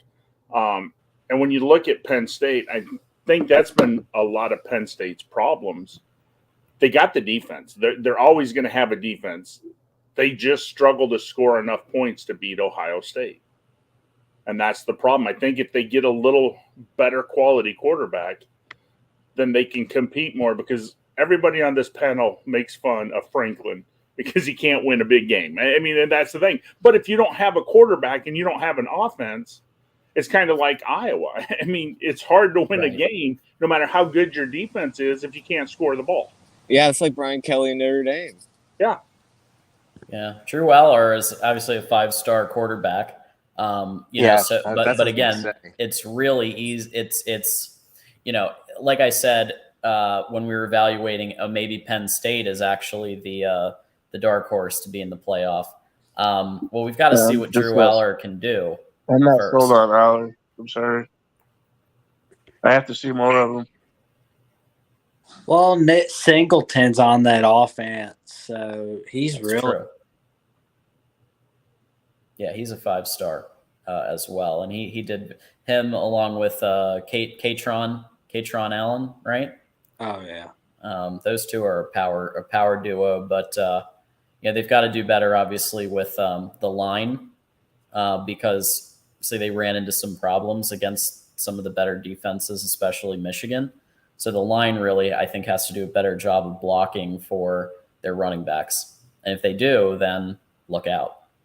Yeah. But then again, John, if they get a little better quarterback, where you don't, that's the thing. Michigan can key on the run because they haven't had that quarterback and hadn't had the passing game. Mm-hmm. So I mean, you just key on the running game because the passing game is not going to beat you. Yeah. So it's going to be interesting. Obviously, Penn State has a couple of games that they'll be able to maybe build some confidence. Obviously, West Virginia is an early game. They can, Penn State can build some confidence. Penn State, I don't know. They are capable of scoring points. I'm not 100% sure. I don't necessarily think that's a founded statement per se. They scored a lot of points over the course of last year. They scored, I have their schedule up right now from last year. They scored 35, then 46, then 41, then 33. They scored 45. They scored 31 against Ohio State, 45, 30, 55, 35, then 35 against the Utes. So their offense was not bad. It's more, if you're talking about like Michigan, Ohio State, those are the two losses. A lot of that is going to go to game preparation. For example, they had 2 weeks to get ready for Michigan. If you've ever looked up the record that James Franklin has of games that he plays after a bye, it is way lower than what it should be. And that is 100%. That's a him thing. That's on his shoulders. In Ohio State, they were leading in the fourth. And then he does a really good job of not making adjustments when needed. That's just sort of his MO. He has won big games in the past. However, those are few and far between because there's times where he just seems like he's a deer in a headlight and he doesn't know what to do.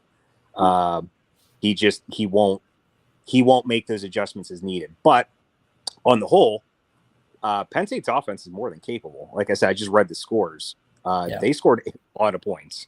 Yeah. Right. But historically, they struggle when they play a Michigan. They struggle when they play an Ohio State is what I was saying. They run up some points against some other teams. But you look at a lot of the games, they're in it with Ohio State until the fourth quarter, and that offense just does not get the job done. Well, it's a lot of things, believe me, because I've watched that game closely over the years.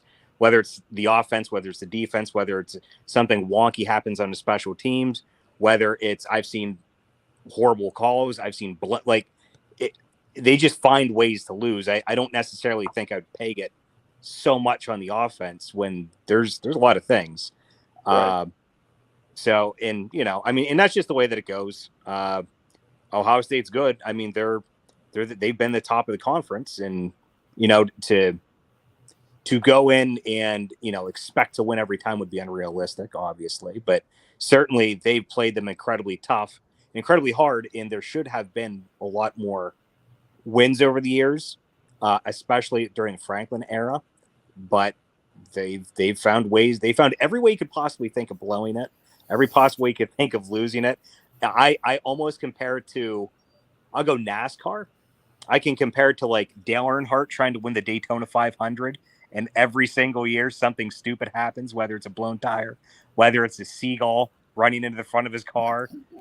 Same exact thing with Penn State. They just find ways to lose against them, and I can't understand it. Yeah, they've done better against Michigan than they have against Ohio State. Although, interestingly, the Ohio State games have been closer, like more nail biters. But yeah, it's it's the Jim Harbaugh obviously was in this boat until very recently. In fact, a lot of people compared Franklin and Harbaugh, except Franklin had that Big Ten championship he could point to. Well, now obviously Harbaugh finally got over the hump, with Ohio State Yeah. twice in a row and went to the Big Ten championship. So, I mean, what had to happen? What had to happen was a shift in mentality, in play calling, in just full offensive philosophy. And is Franklin doing that? Maybe. I haven't heard a ton of reports either way, but I'd love to hear if there is some stuff going on in the lab. John. If Michigan wins the Happy Valley, Jim will be 6-3 against Franklin. So that's pretty good. Well, and think how you guys are recruiting at Michigan now, John, because we talked about this before. Michigan used to recruit to win the Big Ten. Mm-hmm. And that's what they cared about, was winning the Big Ten. Mm-hmm. And I mean, we talk about your bowl record. I like teasing you guys in that, but I mean, that's the problem. You guys were recruiting to win the Big Ten, and now you've got players on the team that have a shot to win a championship. Now you're gearing up to not only win the Big Ten, but you want to be in the playoffs. You want to win a playoff. You want to be in the title. And in order to do that, the players you were recruiting, not that they were bad players or that, but they were just for a different system. And that system, as you realized, didn't match up as much on the national stage as your recruiting does today. You're a lot better suited to win today than you were 3 years ago, 4 years ago. As a Michigan fan, I want to see Michigan win a national championship this year. But on the other hand, I just want to see Michigan win a playoff game first. If they can win a playoff game first, then I'll have a lot more confidence that they can win it all. But until I see that, I believe it when I see it. They need to actually do it. Like you said, they have the talent. They have the talent on the roster to do it. It's just going out there doing it. Right, but unfortunately, 3 years ago, I don't think anybody on the panel or most of the Michigan fans would say that they had the talent to win the title. They had the talent to win the Big Ten, but they didn't have the talent to win a title. Right. And now you're recruiting that way. Exactly. And one thing, and then I'm going to let Argral go because I know Argral wanted to say something. But Blake Corum recently, it was announced that so Jim Harbaugh had said, Blake, done great, great job. I recommend you go to the NFL because obviously we know running backs can have a shorter shelf life. Go get paid. We'd love to have you back, but my advice would be to go. And you know what Blake Corum said? He said, I want to win a national championship at Michigan. I want to get my degree from Michigan. And he decided to come back. So that he would not come back if he didn't genuinely believe that there was a solid shot of getting to the national championship and winning it. So there's that. Argral, you were gonna I think touch on some of the recruiting points too, right? Well, no, I was just gonna sort of build off what Todd guy over here was saying. The idea of Michigan, them trying to put themselves in a position to win, compete and win in the Big Ten, to be the Big Ten champ. While you didn't necessarily see that with Ohio State, they sort of looked beyond that. There's a lot of truth in that.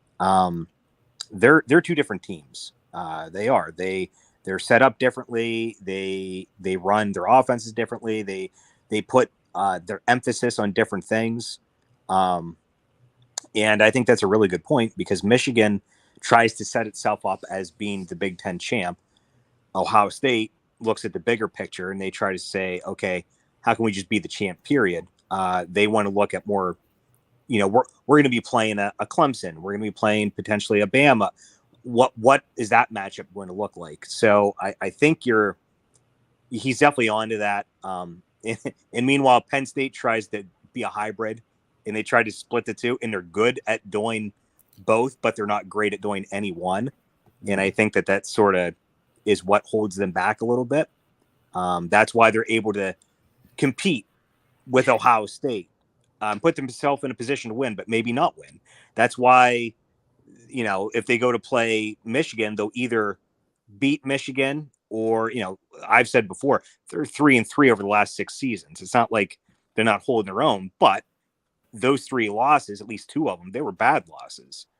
So, it's one of those deals where maybe Penn State needs to pick a lane instead of trying to do a little bit of both, of what Ohio State's trying to do and Michigan. Personally, as much success as Michigan has had the last 2 years, I would prefer to be in the camp of Ohio State. They're the ones that were field goal away from a national championship. I mean, that's just the reality of it. I think that's BS, Argraw, because I can remember years back when Ohio State was beating Michigan and they were winning Big Ten titles. That's all they were talking about. Oh, we beat Michigan. We're Big Ten champions. Now, all of a sudden, when the shoe was on the other foot and Michigan's beating Ohio State, now it's, oh, we don't care about the Big Ten no more. It's all about national titles. This is what I'm seeing from Ohio State fan. Yeah, but I mean, they're the ones that were competing for a national championship over the course of that time. The Big Ten championship, or to be a champion in the Big Ten, that was just the stepping stone. It was the first step. Listen, I am not an Ohio State apologist. I don't like Ohio State. Okay, you gotta understand it first and foremost. They can go pound sand. I don't like Ohio State, but I'm not going to lie to myself either. Like, they are incredibly good. They're incredibly talented. And they do look at the big picture, and that's sort of what is usually on their mind. And that's how they conduct themselves. Again, I'm not trying to stick up for them. I hope that they take a giant L to Penn State. I hope they lose plenty of teams. But the reality is they have been the team in the conference that has sort of conducted their business in a different way, and it has paid off sort of when you go to that next step up. Yeah, their postseason prep, whatever Ohio State does, and I understand it's partly because of their talent, but also whatever their postseason regimen is, it just seems like it's a lot more sophisticated and detailed than Michigan's. So Michigan, I follow some of the players and things and I saw the Instagram lives when they were chilling on the boat, hanging out in Miami last year. And this year they probably took it more seriously, but I just don't know if I think Ohio State just has this systematic postseason preparation that's just another gear, because they seem to do fairly well in playoff games, right? They obviously they beat Clemson a few years ago, and they almost beat Georgia. They were winning most of that game, and they were a field goal kick away from winning. So yeah, I think that Michigan needs to learn that, find a way to emulate some of that postseason prep. But John, do you also think part of Michigan's problem has been the same problem that was at Wisconsin? Wisconsin used Barry Ball, remember? Alvarez. They kind of kept that. Michigan had Schembechler, and all the coaches after kind of replicated what he did. And Alabama did that to some extent with Bear Bryant.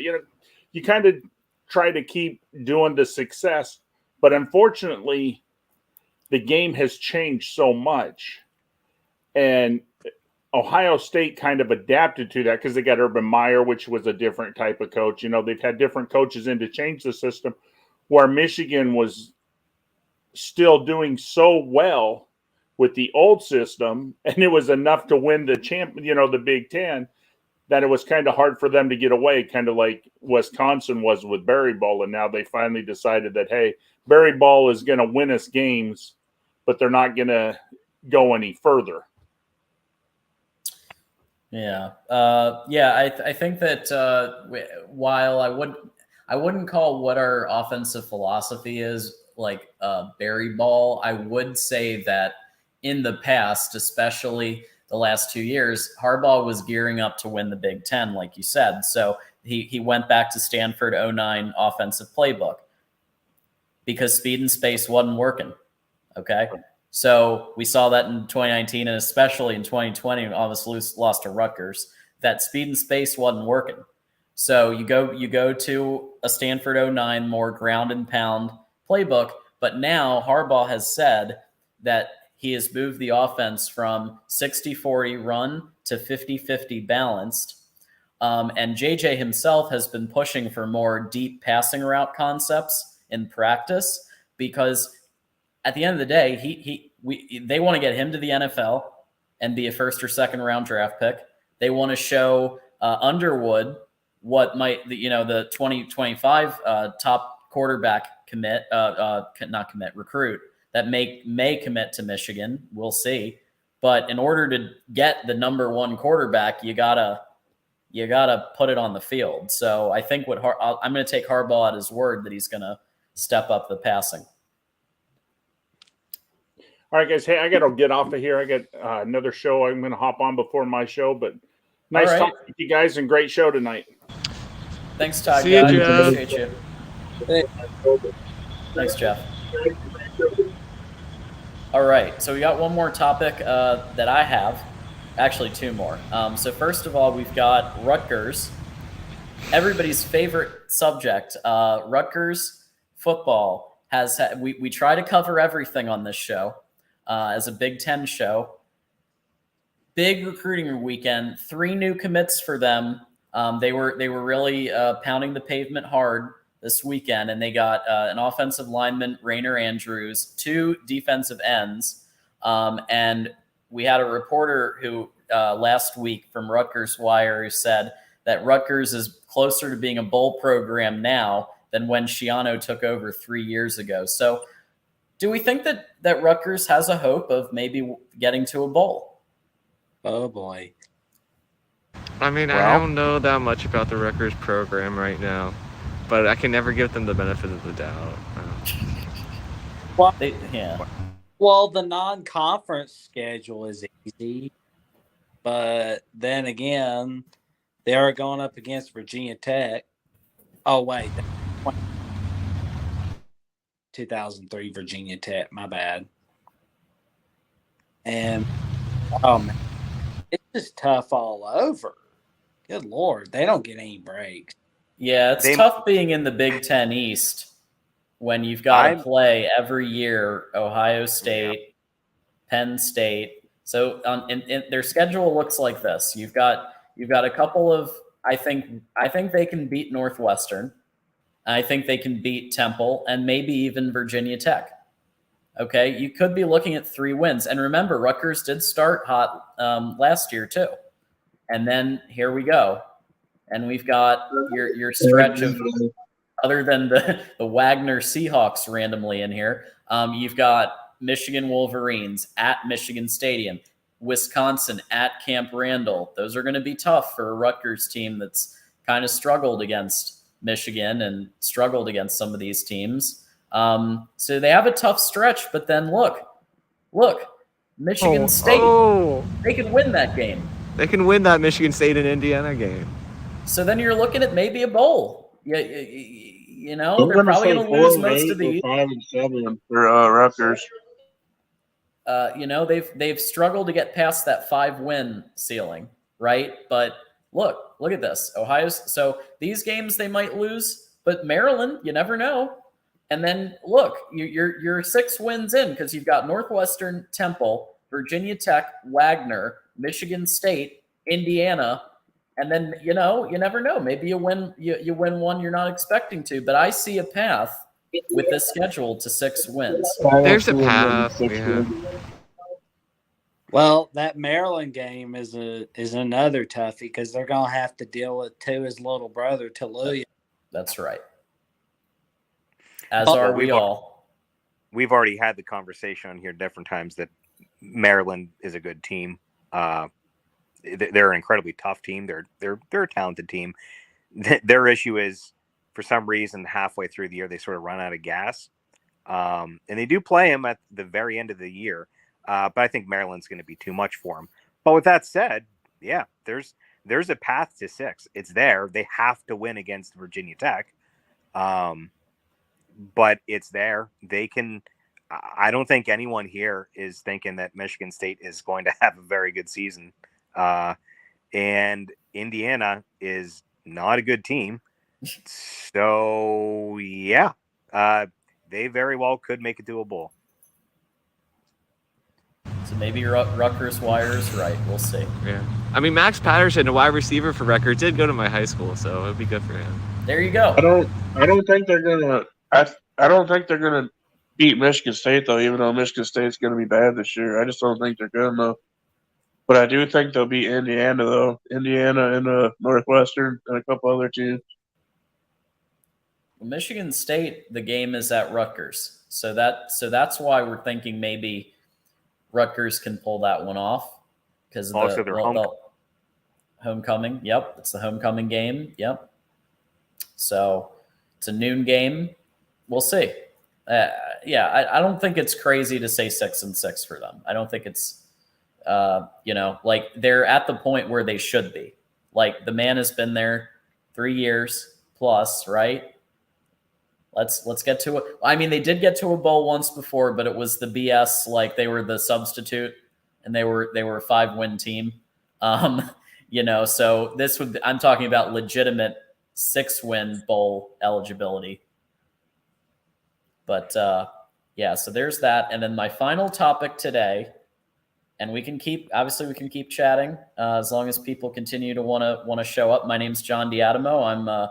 I'm Mark Rogers is not here. Your TV or your computer is not fluky, or you're not on the wrong video.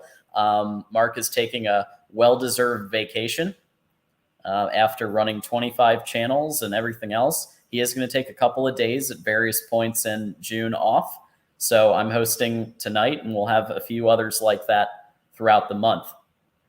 But let's see here. Because I am...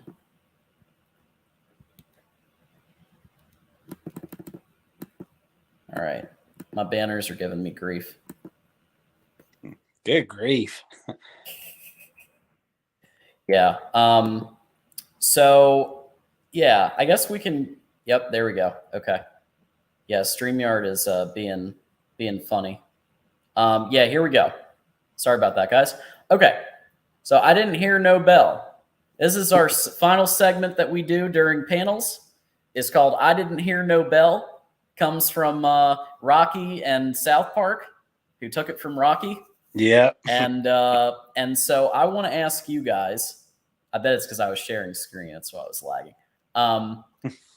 Which team is going to be the surprise of the 2023 season that everyone thinks is not going to do that well, and they're going to shock everybody? Row the boat gently down the stream. I'm not counting out PJ Fleck, man. I think they still have an outside shot of winning the Big Ten West, and I think they'll win 8 games again, at least 8. So, yeah, I'm going with the Gophers. Yeah, I agree. Wow. Okay, the Gophers. I could see why you're going for Minnesota, Will, because it's like I was mine. I think they're going to shock a lot of people. I think they'll go 11-1. Yeah, I mean, like Wisconsin and Nebraska are going through the first year growing pains, and Iowa's offense is Iowa's offense. And, Illinois lost some key guys. Purdue's looking like a disaster in 2023. So, but they are going to have to deal with Michigan, Ohio State. But, wouldn't surprise me if Minnesota won the West. Yeah, Iowa winning 10 or 11 games, is that a surprise? I mean, technically, yes, because the Vegas line for them says 7.5, right? So if they go 10 or 11, that's way over what Vegas thinks and FanDuel thinks that they're gonna do. So I guess technically it is a surprise if Iowa goes 10 wins, 11 wins. But Iowa has a great schedule for it.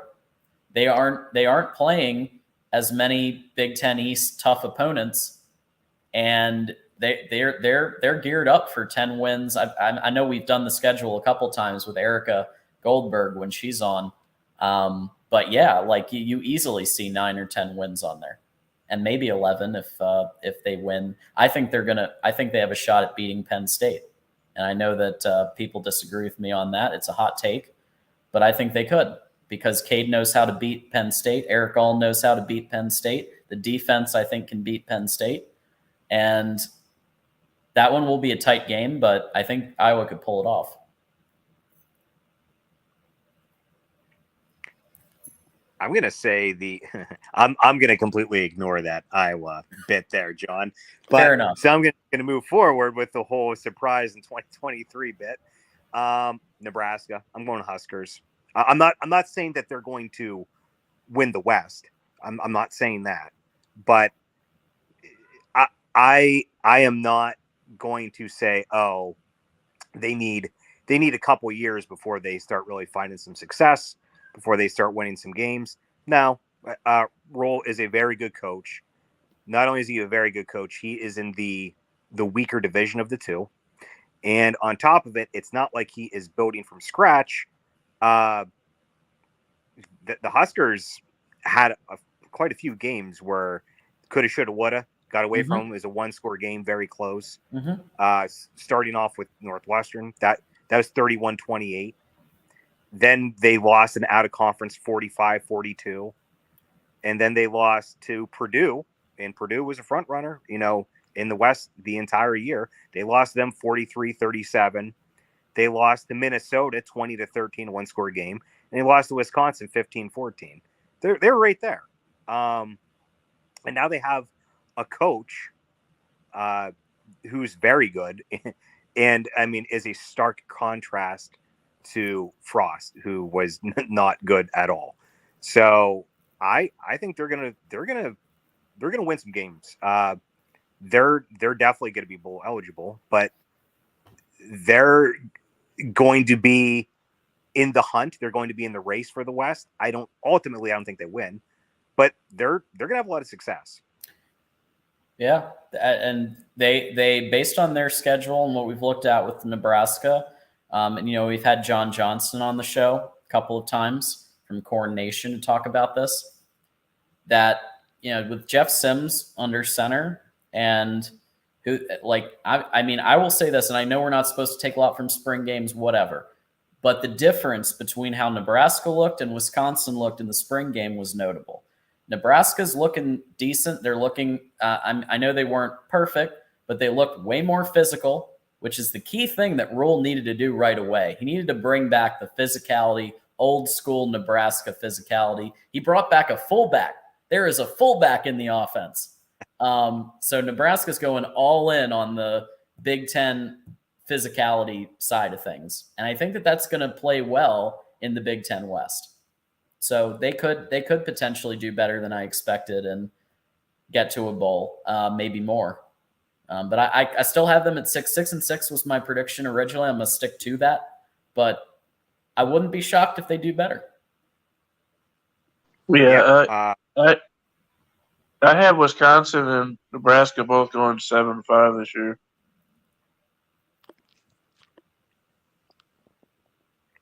That's fair. Yeah, I have Nebraska's schedule up right now.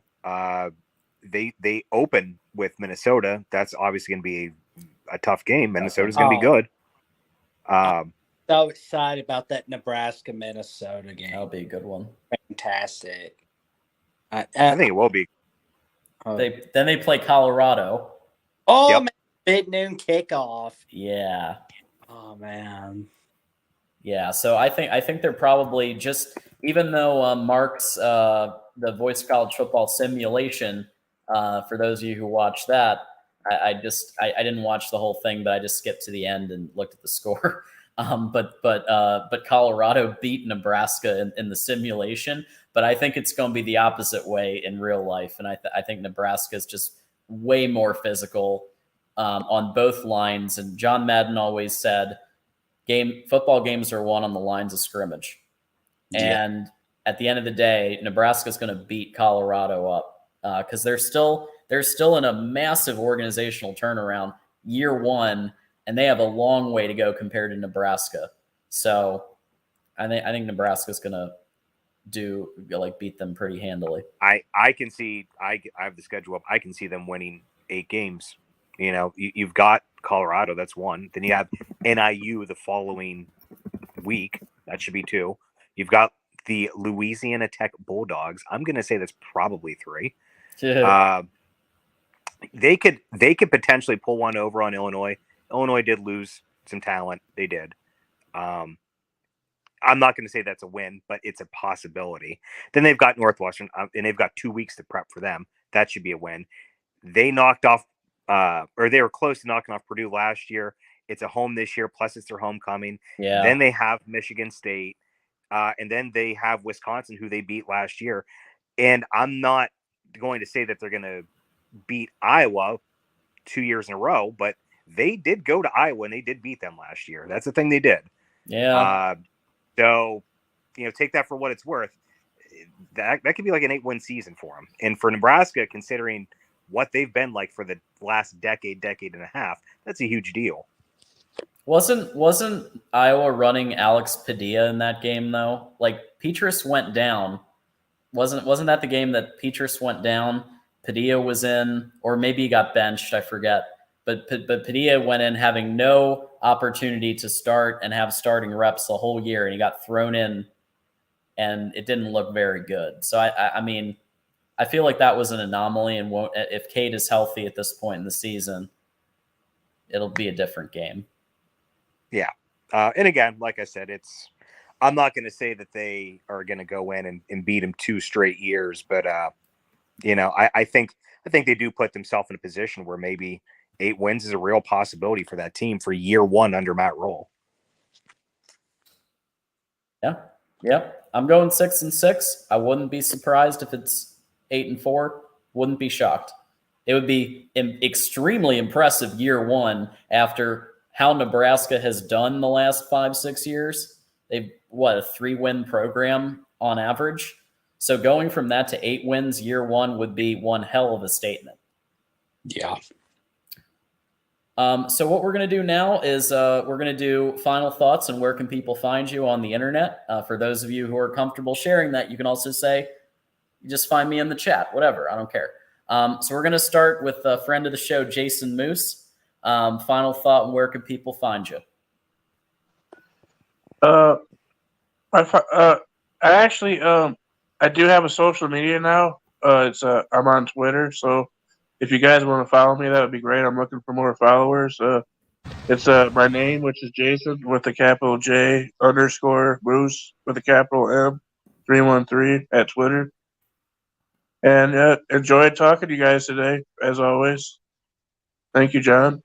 Appreciate it, man. Go Blue. And I'm going to post that right Jason, now. we follow each other on Twitter, right? Go Blue as always. Did you follow me, Will? I think I did. I'll follow you if I haven't. Okay, that's all right. That's fine. Okay. All right, guys. Have a good night. Thanks, Jason. All right. On to Jackson Johnson. So finally reached the holy grail of gain 1,000. Thank you again on Twitter. So where you can find me on Twitter is at Jackson09960335. So if you want to check and see what I guys say on Twitter about college football or NFL or other sports or whatever I have to say about anything in general, that's where I'm at on Twitter. And you can, if you want to see what I have to say on Instagram, go on at Jackson Johnson 543908 on Instagram. And I'm gonna put my YouTube handle on the private chat. Cool. So hold on. And meanwhile, I'm just gonna say, can we stop with the wineries and the hairball? Like, how many times do we have to beat you guys for just show a little tiny bit of respect? Like, first year, I'll give you a fluke. It could have been a fluke. Second year in Columbus, we kicked your butt even more. So you just call us the Wolverines. You don't have to say Michigan. I know that's come on. So I just put Jackson your Twitter. I linked to it in the chat. Oh, thank you. Yeah, I had to search for you on my thing because it was that's a lot of numbers to type all that. But I found it. Sorry about that, good buddy. Oh, it's all good, man. Anything else for you though?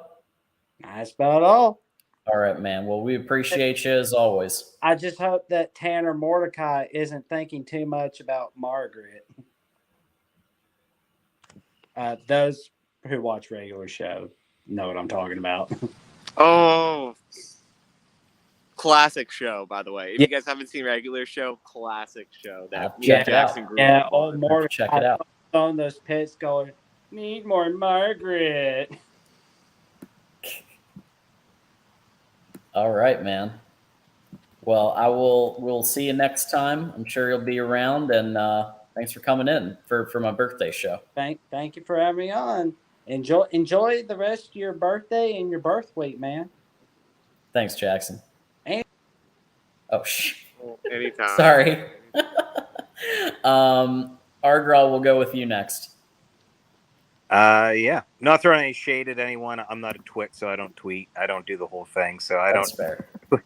Yeah, Twitter's a dumpster fire. I stay away from as much as I can.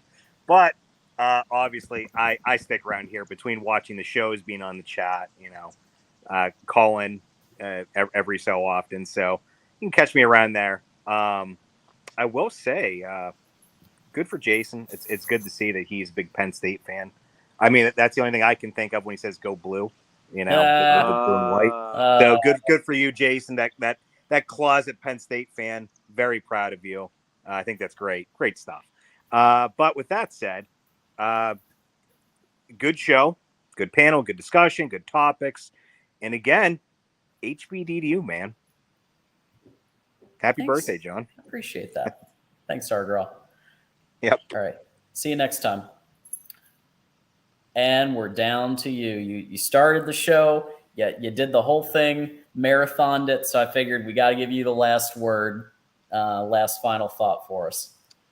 I've been seeing a lot of Buckeye fans just throwing a shade at the Irish, and it brought me over the edge today. I saw on the Ohio State channel, I think it was Tony Gurdeman was saying like that Ohio State is going to massacre Notre Dame. Oh boy.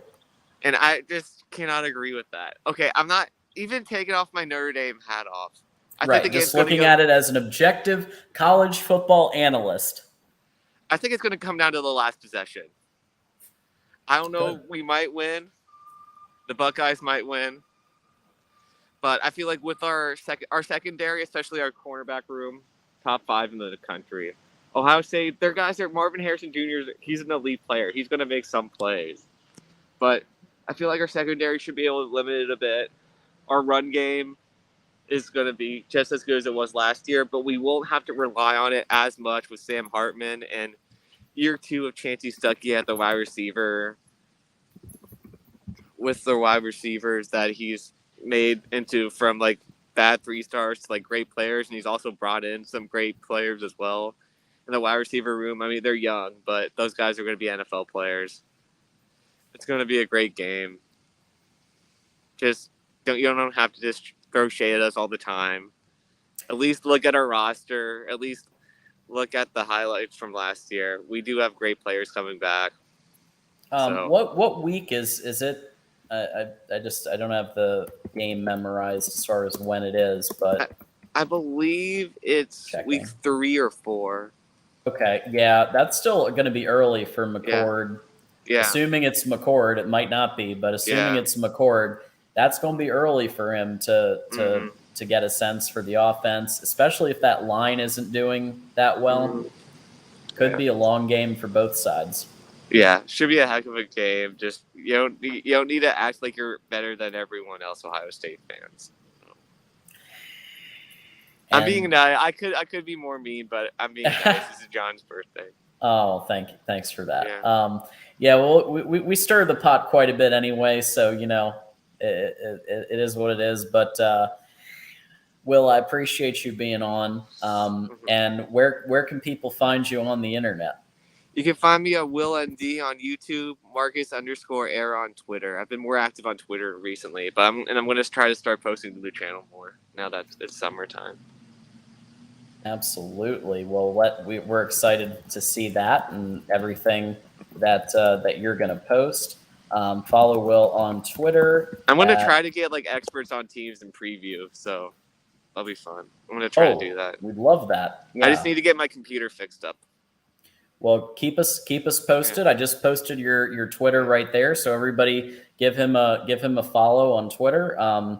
And on his YouTube, Will, and it's basically it's Will ND. You search for it, you'll find it on YouTube. And yeah, so Will, thank you so much for being on my birthday show. I appreciate it a lot. Thanks for having me on, John. All right, Will. See you next time. See you next time. Okay. Woo! Wow. Yeah, thank you, Dependent Fanatic. I mean, it is tough because when you know, Mark Rogers, the voice of college football, is gone, you know, it's big shoes to fill, and he will be coming back soon. But, you know, let's give him a couple days of vacation. I think we held things down pretty well here. Thank you, Dependent Fanatic. Go Blue. Antoine, thank you too. Go Blue. Yes, thank you so much, everybody.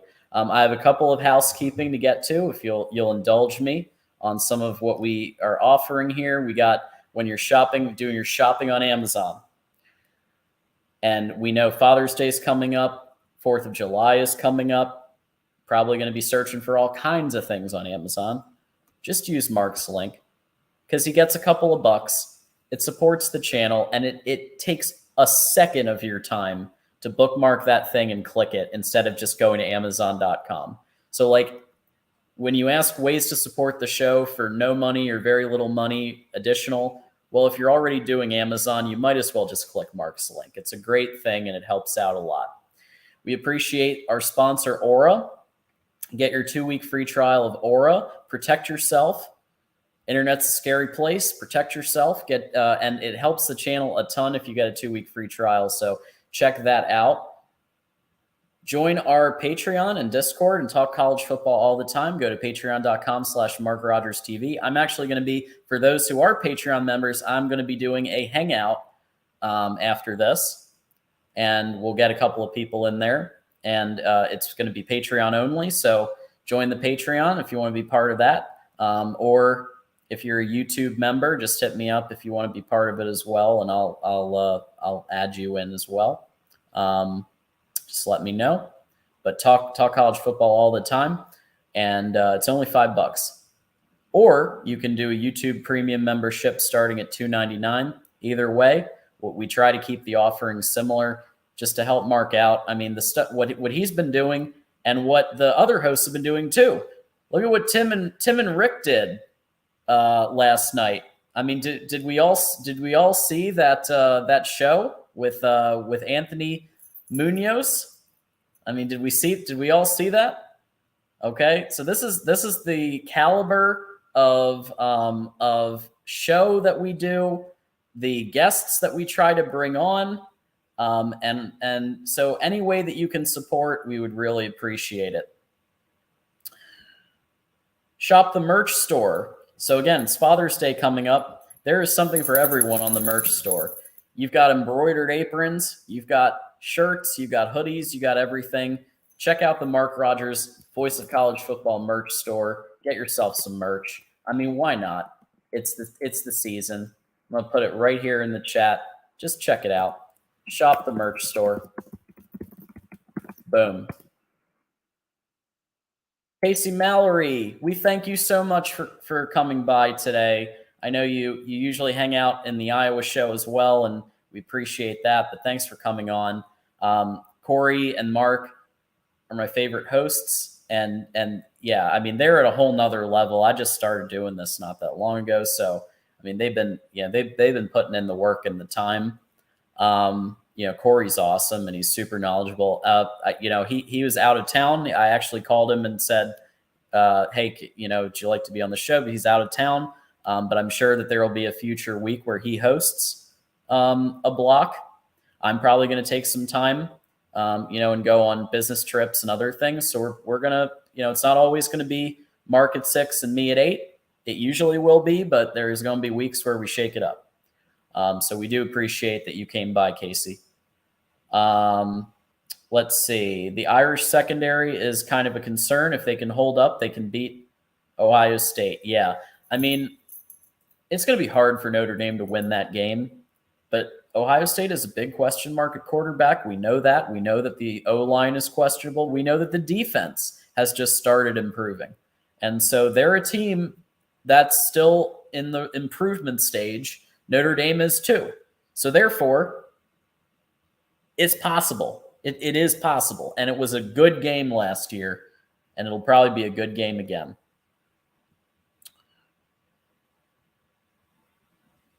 Let's see here. Thank you, Daniel. And that's coming from a Buckeye. So that I mean, that's really something. Steve, happy birthday. Big Ten is still mediocre. Well, media deal says otherwise. And so does the fact that Ohio State was one play away from beating Georgia and probably winning the title. Michigan should have beat TCU. They were Blake Corum away from beating TCU. Could have had a Big Ten national championship. So, Steve, I want to ask you, if we get a Big Ten national championship, will you still say that? Because it almost happened last year. It was literally 2 scores away and so close to a national championship Big Ten situation. There are so many comments, and I can't get to all of them, but I really appreciate you, Dependent Fanatic. Let's see here. Thank you. Thank you. I'll give you a go, Hawks, Casey. Thank you so much. All right. So what we're going to do now is, I'm playing the coulda, shoulda game. Absolutely I am. Right? But I think you'd admit it came the closest it's been in a long time to a Big Ten national championship. Okay? Has it ever come that close? I don't know. We had 2 Big Ten teams in the playoff for the first time.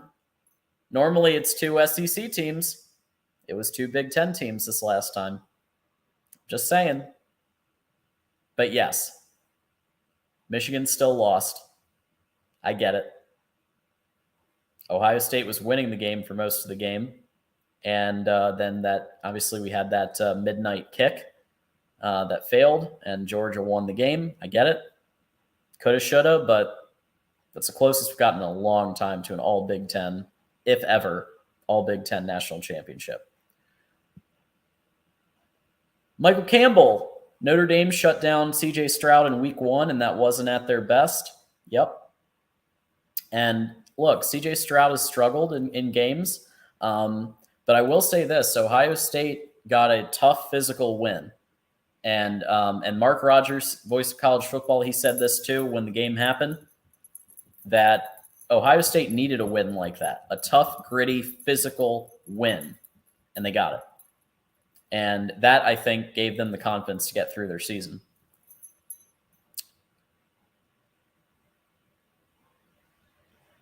Adrian Fleming agreed about OU should have beaten Georgia. Yes. So if we go back to that game, Baker Mayfield, and again, I don't want to give excuses. Baker Mayfield did have the flu, and with the flu, played the game of, he played a great football game.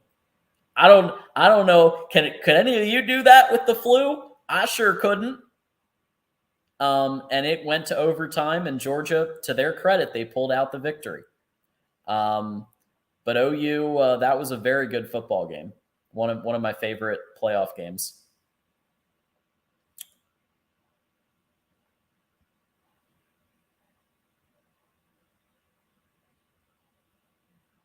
And yes, I've said this before. I'll say it again. Congratulations on your 2020 victory against Michigan 4th string quarterback Dan Villari, because that's who you would have faced in 2020. Dan the man, 4th string Villari, because we had quite a few players legitimately out with COVID, and according to COVID protocol, you can't play.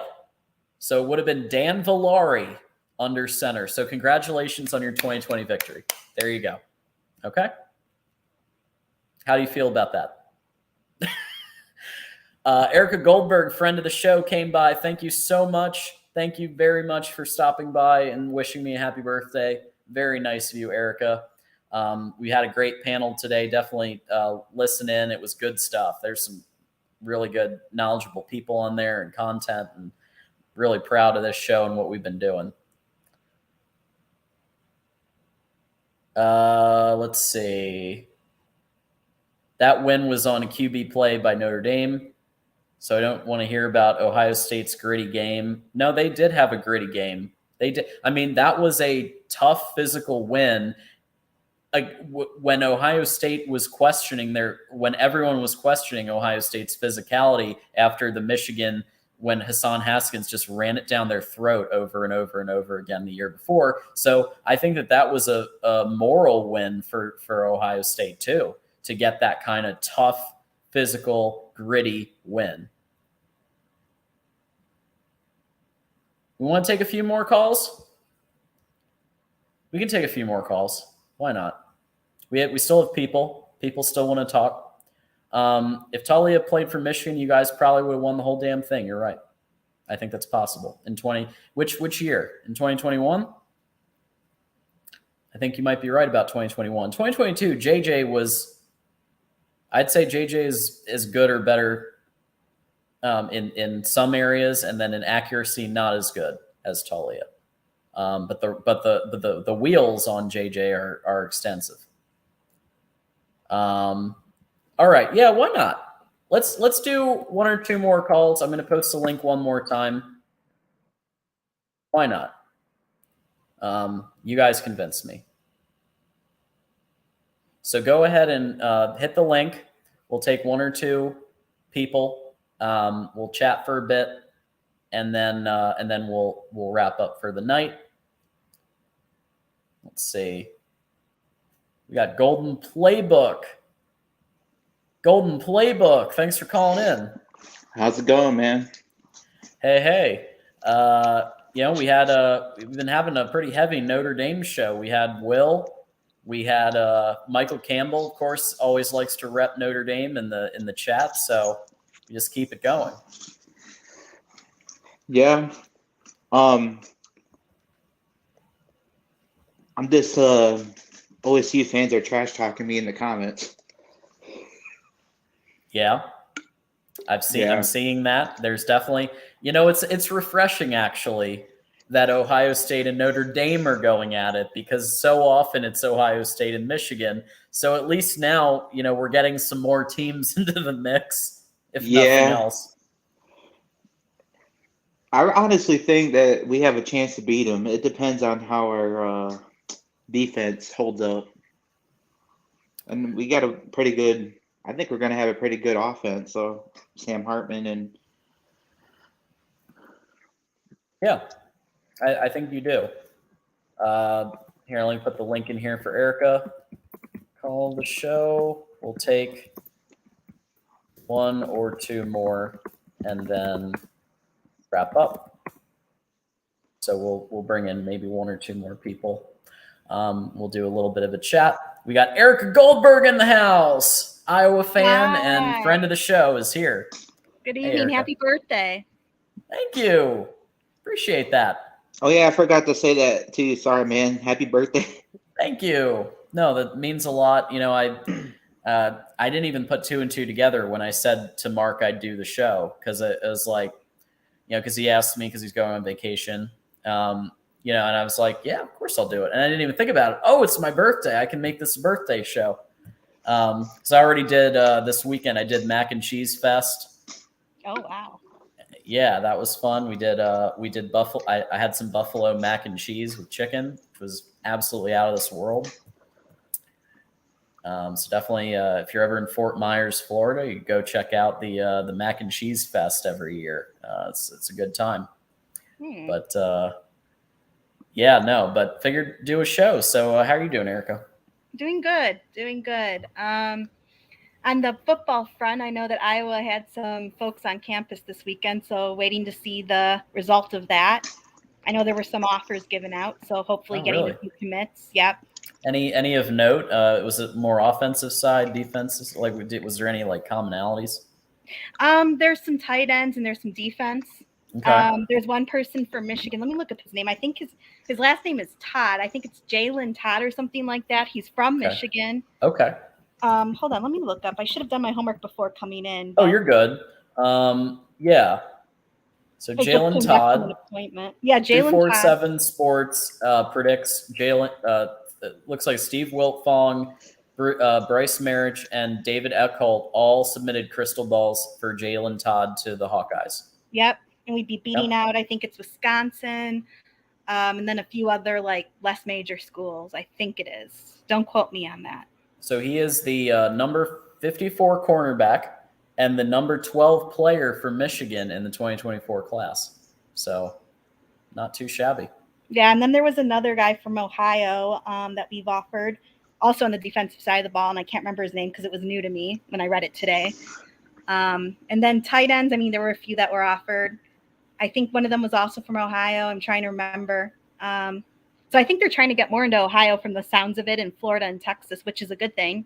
Hey, I'm not arguing with that one bit. You guys can, if you guys want to take some Ohio State players. I'm not gonna not gonna argue too much.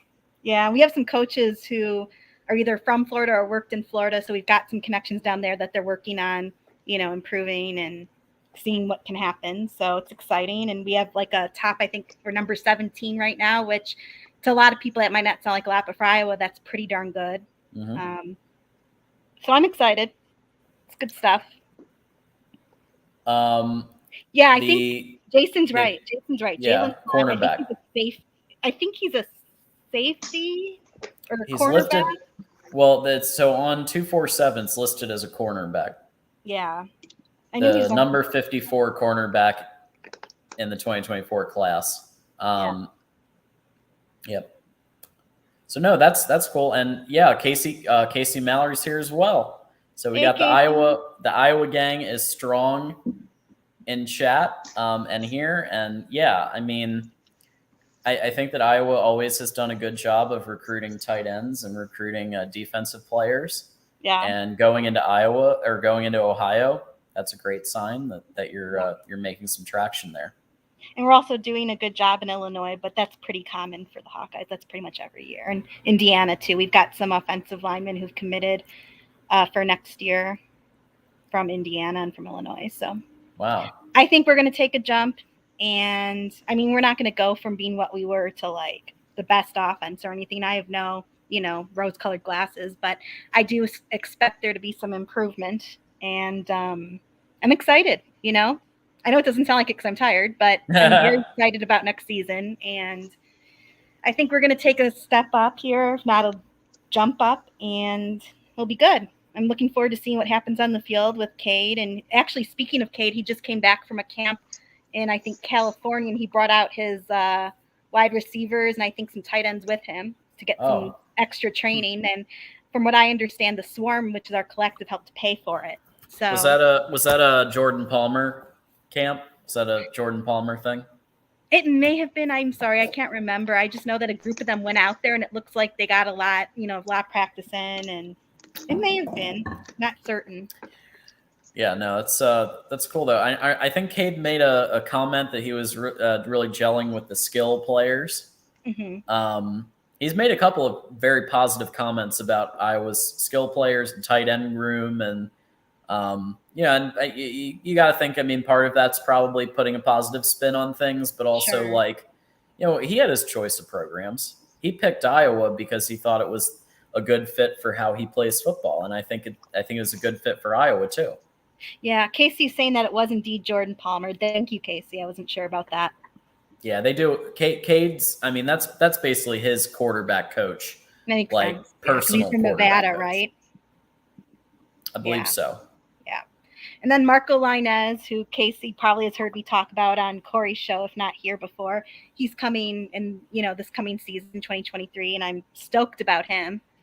I think he's going to be special after he goes through the first year or so of getting used to the offense. And he was, I think, the best quarterback in the state of New Jersey or something like that. Casey, do you remember his stats better than I do? I just know that the film I watched online of him was fantastic. Like, he actually is a dual threat, which is different for Iowa. And he bases his game on Brad Banks's game. So that's pretty good. It's pretty stinking good. Michael, did you you must have missed the part of the show where we actually reported on this, where reportedly 3-star composite wide receiver Mekhi White, who had 2 crystal balls to Michigan, is now trending for Maryland. Maryland over Michigan. Over Michigan, and Wow. and what I'm hearing is that he wasn't at the top of the priority list for Michigan. And Josh Gaddis, he can. I know he had some questionable recruiting choices, but he also, I think, he could be persuasive, and he knows Michigan very well, so he can negative recruit, probably semi-effectively. So he could pull a 3-star wide receiver like that. So Michael, don't despair. You've got possibilities. Yeah, Josh's his tactics are questionable, to say the best, from what I've heard. Yeah, which is why I never gave any life to the rumor that he was going to go to Iowa, because Iowa doesn't take people like that. Yeah, if you don't know what we're talking about, just type in Josh Gaddis recruiting on Google, and you'll find what we're talking about. Yeah, it doesn't bear repeating again, but that's why. I mean, when people started saying like that there was some truth to the rumors about him possibly going to Iowa, I was like, he's not going to Iowa. Like, I know that we have issues, but we might have nepotism, but we don't have what he was doing. Okay? Like. Yeah, Mike, yeah, thank you. Oh, so we picked up Kevin Kalanji, but thanks for the update and happy birthday. Thank you, Michael. And we love having a Maryland fan, and I hope one week you can call the show, because we would love. I want to see Maryland and Purdue and Rutgers and Illinois. We don't get a lot of those callers, so please consider calling in. We do have Michael Campbell, Notre Dame fans. So we're going to have 2 Notre Dame fans. The Notre Dame vibes have been very strong this show, Michael. Hi, Michael. Notre Dame fans. Uh-oh, you might need to X out your YouTube. Notre Dame vibes have been very. Yeah. I'm gonna mute you until you X out your YouTube, and because you're getting an echo. But yeah, so okay, Jason, what do we have here? Jason Moose, Iowa just offered Jalen Watson. He's from Michigan. Yeah. Yeah. So I was trying to get out there and expand their reach here.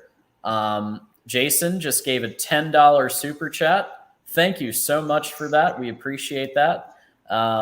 The upcoming official visits include all of these 3, and I've got to read the whole thing. That's the rule, okay, with super chats. I got to do it. 3-star defensive end Dominic Nichols, 3-star defensive lineman David Polipali, 4-star DL Owen Waffle, who we talked about before as waffling, and now go considering Michigan. 4-star defensive end Elias Rudolph, 4-star cornerback Bryce West, 4-star athlete Boo Carter, 4-star offensive tackle Bennett Warren, 5-star defensive lineman Justin Scott, and 5-star wide receiver Ryan Wingo. And we've talked about Waffle, guys, on the show, and Golden Playbook.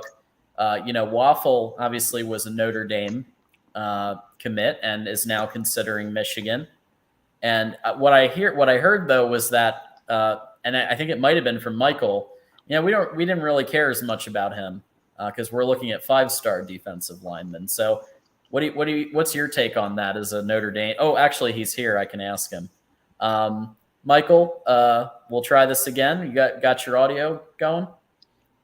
Yeah, is it better now?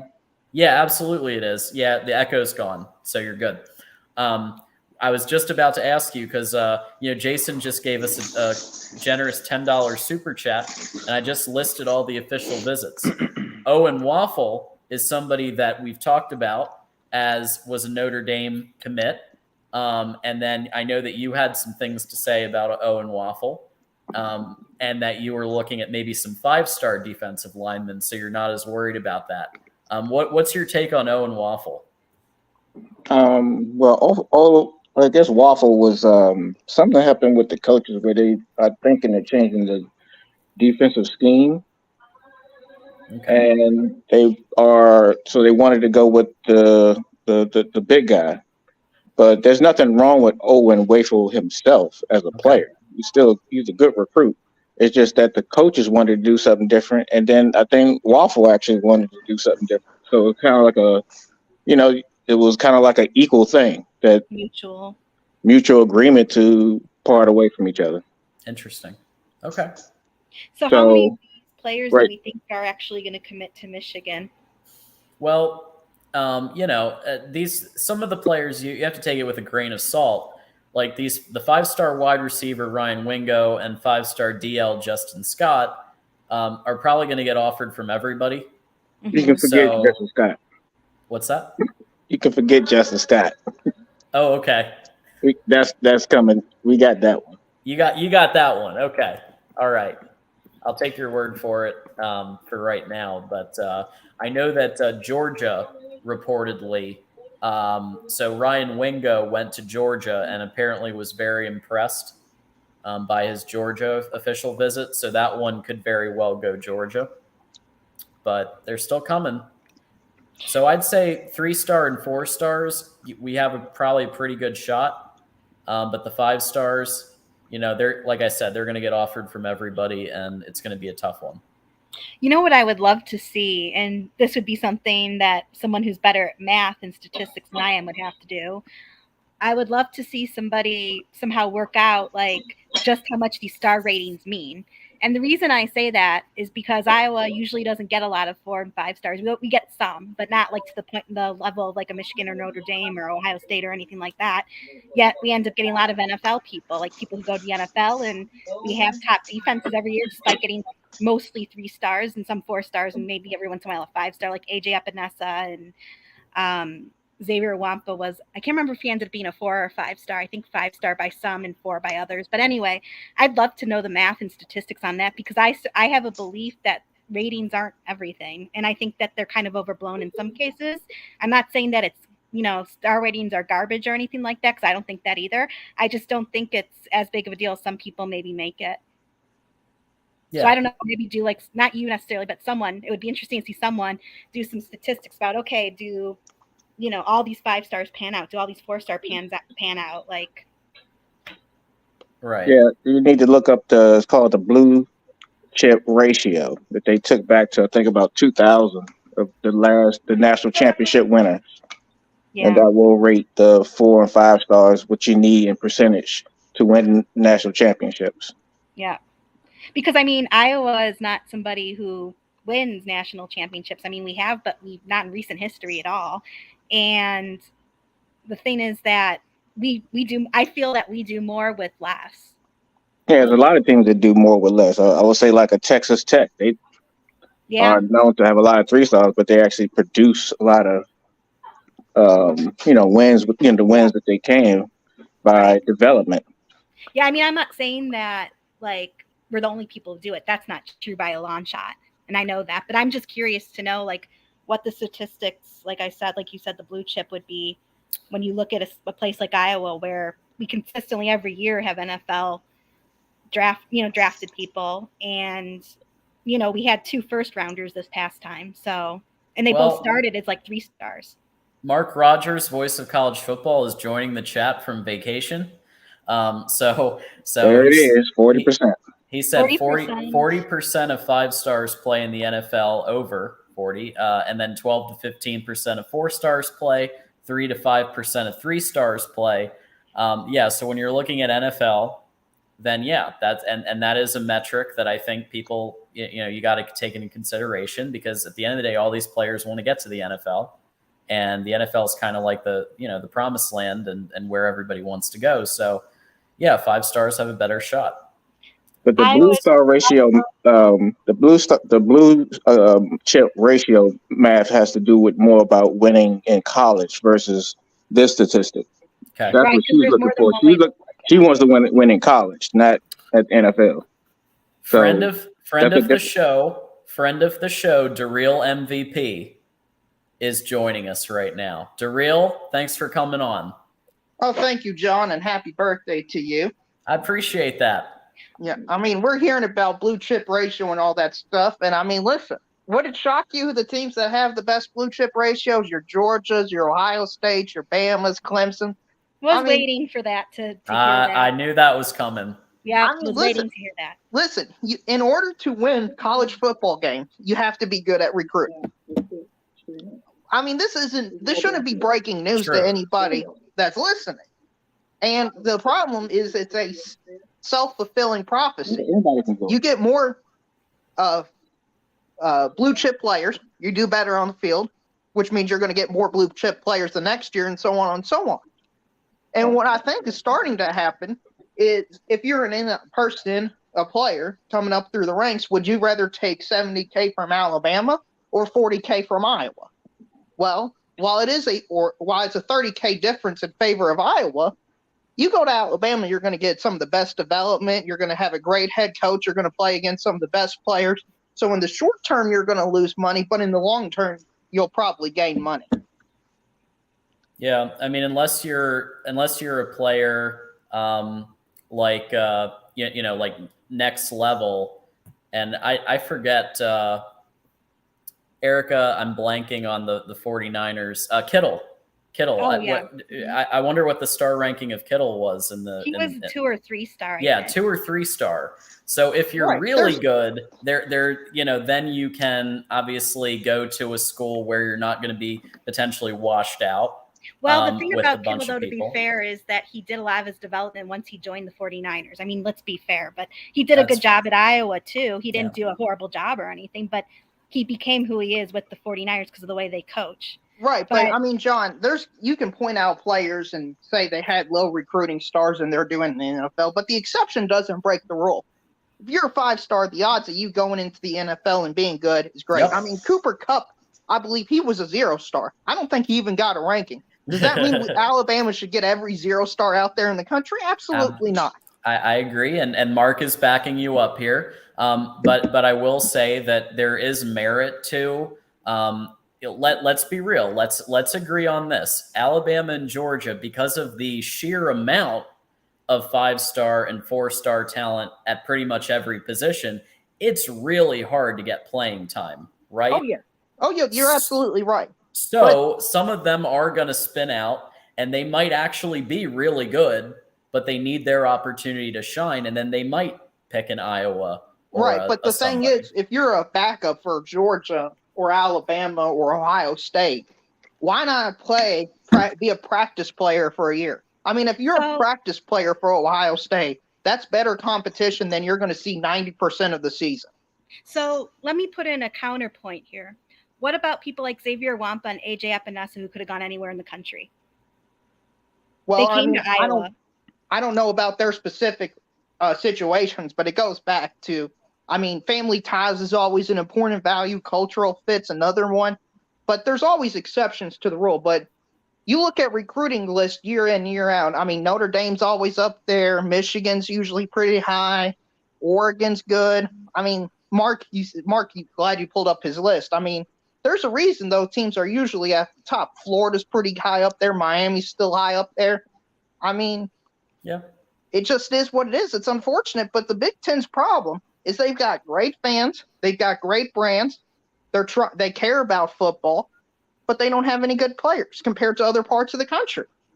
Well, I mean, I think that's going to start changing with NIL more as it becomes more and more of a thing too. That's not 100% a guarantee. It's always going to be that way, as much as some people think that. I understand that, but all the data that I've seen has suggested that the South is, first off, just getting more people in general.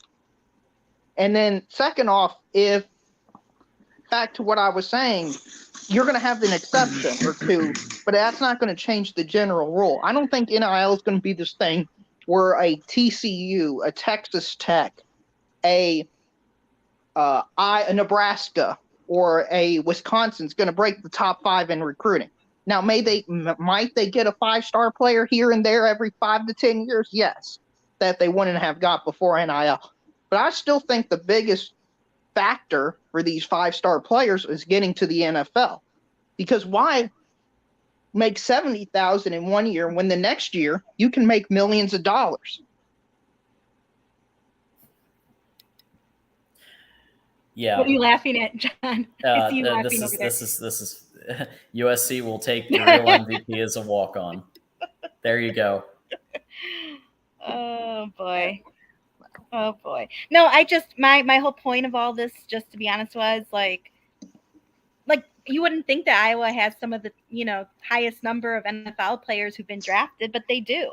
So how do you explain that type of thing? Like, when we don't get all the I told you, Erica, the exception doesn't break the rule. The general rule is the Southeast has more teams and more players drafted. Now, there's an Iowa that's an exception. That doesn't break the general trend. Like last year, the Big Ten tied the SEC for most first players picked in the first round. That doesn't mean the SEC from now on is just going to be a terrible conference. Yeah, no one's saying the SEC is going to be terrible. No one said that. I mean, I'm just saying that you might not have bragging rights forever. That's all I'm saying. I'm not saying we'll have bragging rights forever, but I'm going to say it's a pretty long time before the bragging rights will be taken away. Listen, and maybe 40, 50 years from now, things will change, but MVP is a closet Iowa fan, Casey. I think, DeReal, I've seen you admit before that you have respect for Iowa. I think I've seen you admit listen, I respect Iowa. I respect Oklahoma State. I respect these types of teams that are like Kentucky. They're never going to be the top 5 in recruiting. They're never going to be this shock the world type team, but they're just going to be a hard-nosed blue hat type team where they're going to go to work. They're going to score 21, 24 points. They're going to beat 7 or 8 opponents a year. And I respect that. So, Casey, that answers your question. He's not so much of a closet. He just admitted it. So we have to give him that credit at least. I like it. Was Squid? I don't know how to say his first name. First few words. He said, "DeReal MVP is right, objectively." That's all I need to know about that comment. Okay. I don't need. Yeah, you're gonna stop it right there and walk away and. Yeah, but I mean the NIL piece is you got to account for the NIL piece, right? I understand. NIL is going to change the game slightly, but I don't think it's going to be this tidal wave that everybody's expecting it to be. Where, oh my goodness, a South Dakota State player got a 4-star of like 10 4-stars. I just don't see that being the case. Right. So let me ask this question to John because he's familiar with Cade McNamara more than anybody here probably in this chat or in this. Panel right now. Okay. Why do you think Cade came to Iowa? I think Cade came to Iowa because it was a good system fit. Mm-hmm. He needs a team that has good tight ends. He needs a team that has a good running game and at least a decent O-line. And he needs a team that he can rest a bit and have a good defense. So Iowa checked pretty much all those boxes, and any boxes that they didn't check, they got him in the transfer portal, right? And you got multiple players in the transfer portal, in the line especially. Do you think NIL had anything to do with it? I do think so because he even said it did. So if you go back and listen to the podcast, which was very painful for me, but I did it, in the spirit of journalism. And he did mention that Iowa and Nebraska both have solid NIL programs. Right. So, I mean, that's just proof that NIL does influence, and everyone knows that, but I think it's more of an influence than some people might be giving it credit for. And then also Corey Critchfield or Critchfield, is it? I'm not sure I'm pronouncing that properly. Alabama offered Proctor less than Iowa did. I was surprised by that. I don't think that's true. That's not what I've heard. Yeah, well, Josh Pate said so on his podcast yesterday or the day before. So I don't know what sources he's got, but that's what he said, that Alabama offered Proctor less money. I'm not sure if I believe that, but I mean, we'll never probably know the truth because I don't think they report NIL numbers unless it's something crazy like what that Florida quarterback had. Where it didn't clear. I'm not, listen, if somebody offers me $14 million, okay, I'll go to UMass for $14 million. I mean, I don't understand how a kid can back away from $14 million. Even with Don Brown as the coach, $14 million is a lot of money. I mean, even with Billy Napier coaching, which probably means you're going to regress instead of improve, I would take the $14 million, but who knows what. I also wanted to make a comment on what Antoine Johnson said. Okay. Iowa has never had a top flight quarterback along with their development. If they ever get that, it's trouble. Yeah, we haven't been quarterback you or anything like that. I'll admit that. But we've had some decent quarterbacks who are actually on NFL rosters right now. People seem to forget that because P-Trash took over everything for a few years. But people forget we've had decent quarterbacks. And when you run a system like Iowa's, that's all you need is a decent quarterback. We don't need, 5 zillion star quarterbacks at Iowa. We don't. That's very true. So before we wrap up, because I've been going 3 hours, and thank you for everybody for being part of my birthday show. And we'll keep rolling here at the Voice of College Football with I Didn't Hear No Bell. So this is the final topic of when we wrap up the panel, our last topic, I Didn't Hear No Bell, inspired by Rocky V and also South Park. Which team do you think is going to be the surprise of the 2023 season? And I'll start with Michael. Wisconsin. Oh, why's that? Why Wisconsin? Yeah. I believe in Fickle. I believe his quarterback. I believe in the transfer pieces he got for offense, because they were set pretty much everywhere else. Because he has the run game. He has one of the top running backs to lean on until about mid-season. I mean, if you look at their schedule, they don't have any challenges until maybe when they play Ohio State. Pulling up their schedule now. So they got time to kind of work on that air raid offense and get that chemistry, because that's what they need to run that type of offense. Once chemistry gets. Their first tough game, I would say a tough game. So would you call Washington State a tough opponent? I mean, yeah, that's a good game. That's going to be a good game. So that's their second game. So they're going to need to get some things rolling. They play Georgia Southern. Nah. That's going to be a dub. Then they play Purdue at the Spoilermakers. I don't think the Spoilermakers can mess with Wisconsin this year. Yeah, I think they're not this year. Only issue is I think they lost too many pieces. Mordecai needs to work on because currently he's being a very equal opportunity quarterback because he throws to the offense and he throws to the defense and gives everybody the ball. So he needs to stop doing that against teams. Well, I'm looking at his body of work. I mean, I'm looking at his SMU. He's a legit quarterback. Yeah.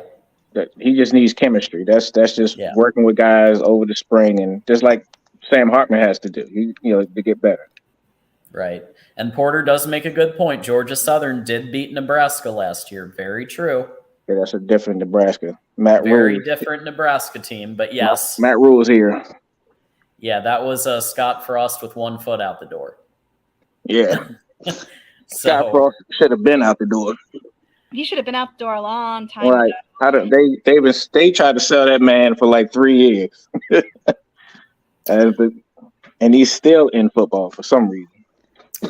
Real MVP, who do you think might be a surprise team for the 2023 season? Texas Tech. Oh. Wow. Team, possibly. Wow. Okay. Wow, yeah. I ain't got nothing on that one. Hey, listen, their schedule's pretty easy. Yeah, let's look at it. Why not? So, I mean, Texas Tech out this joint. Yeah, that one I wasn't expecting, but hey, TCU can do a Texas Tech. I believe in them. Just for fun. They can do it. Then I'm gonna need to see your FanDuel account on that one. Yep, at Wyoming, which is going to be on Paramount Plus.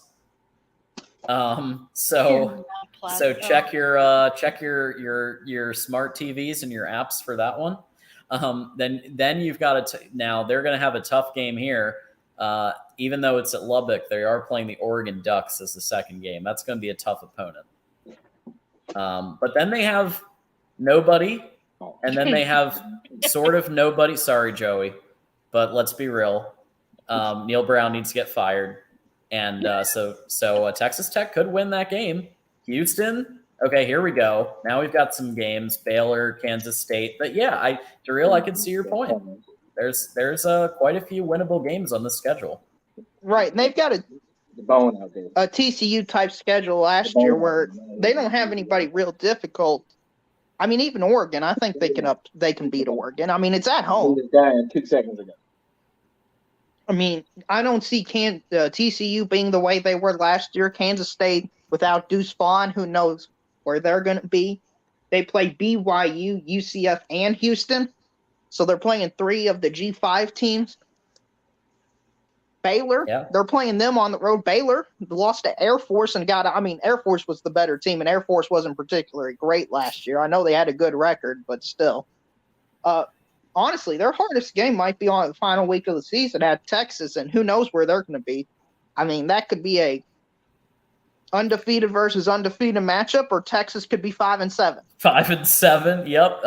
That's really going to be the is Texas back game, because if they can't even beat Texas Tech, then they're probably not back yet. Casey says Texas Tech will lose to Oregon. Yep, that's definitely not a hot take. Oregon's definitely favored. They're a ranked team, and they should put up a fight. But even if they lose to just Oregon, I mean, it's possible there's enough chaos in front of them they could slide their way in the playoffs at 11-1 or 12-1 with the Big 12 championship.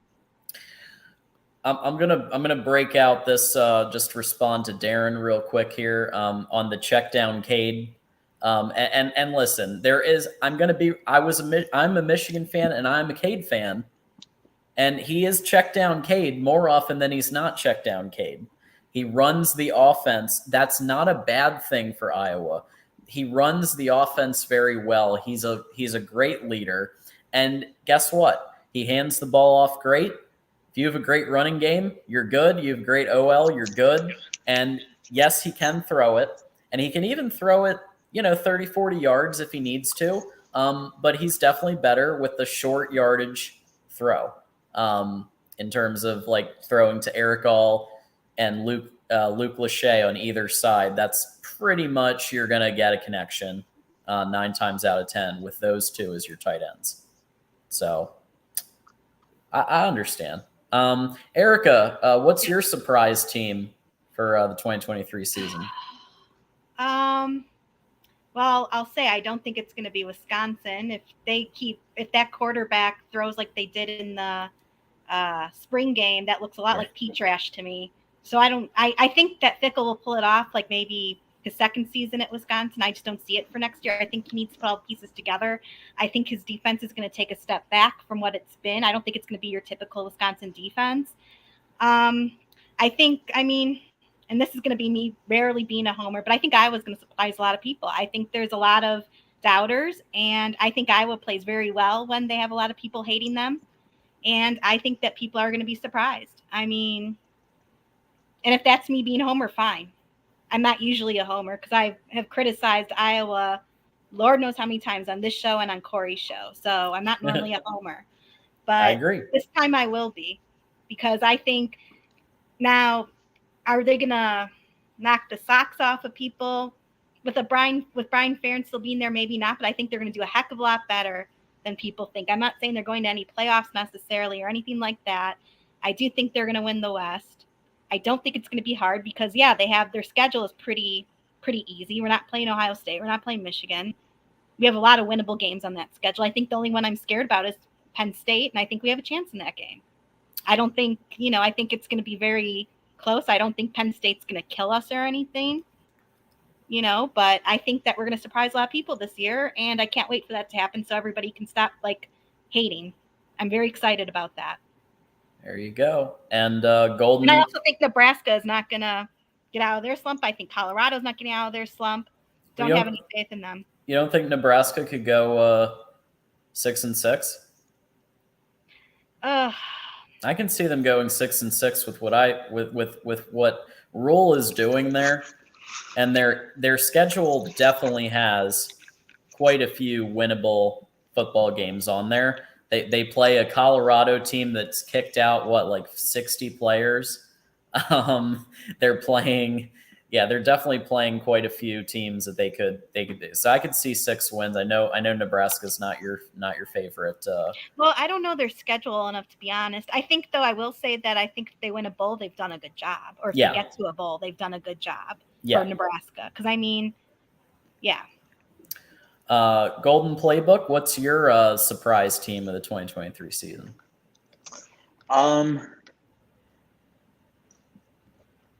Like just in the Big Ten or just in general? You can pick any. I don't care.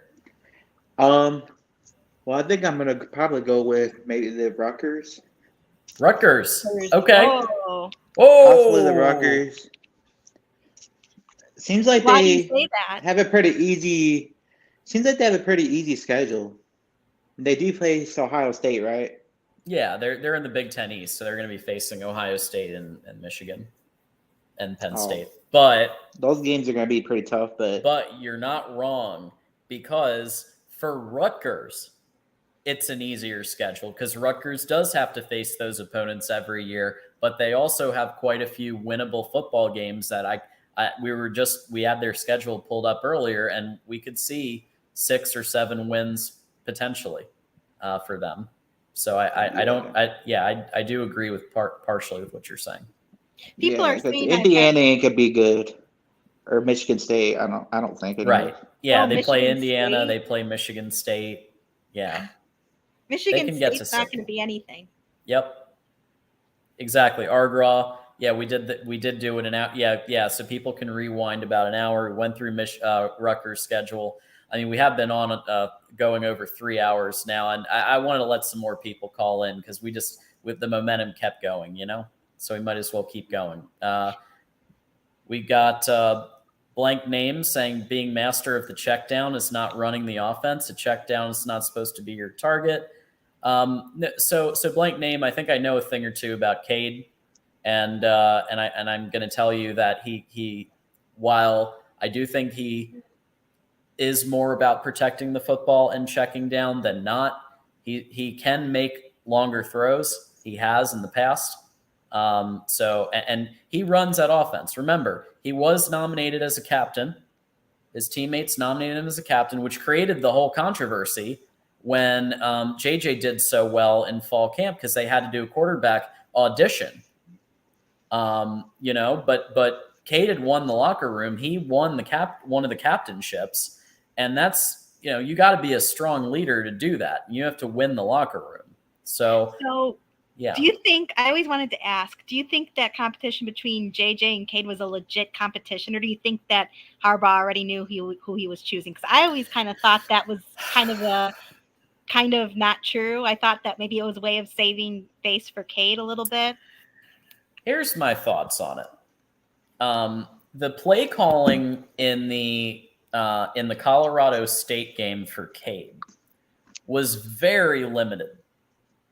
And maybe that's because they felt that would spotlight him the best.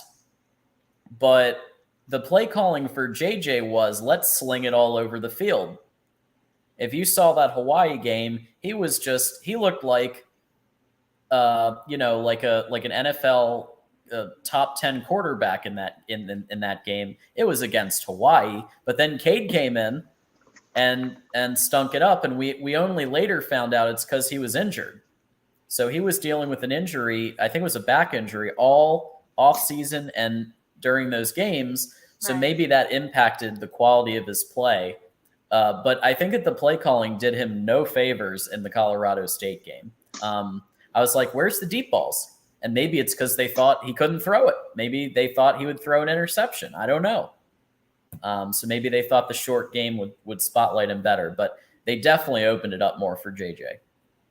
Yeah, I always thought that was a little bit questionable. And as far as is that the truth?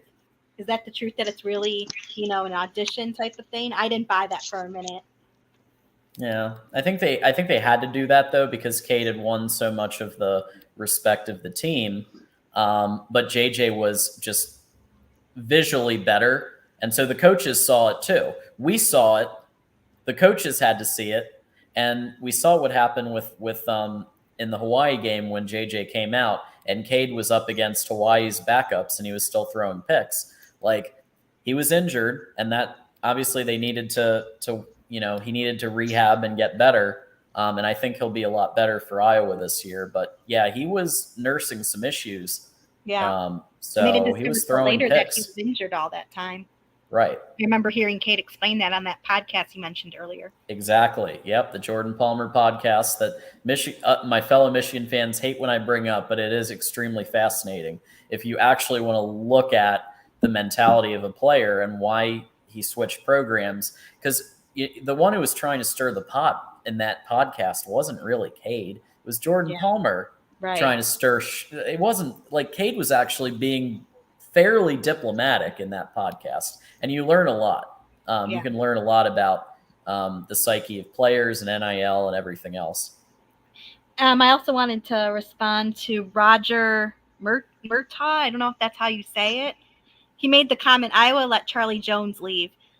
Iowa's not the type of program where they're going to try and beg people to stay. That's just not their mentality. If someone decides to leave, they leave, and that's it. I mean, that's just how Iowa works. And honestly, if you're making comments like that, that shows that you don't know how Iowa works, because the coaches feel that they don't want people there who don't want to be there, because that affects their locker room.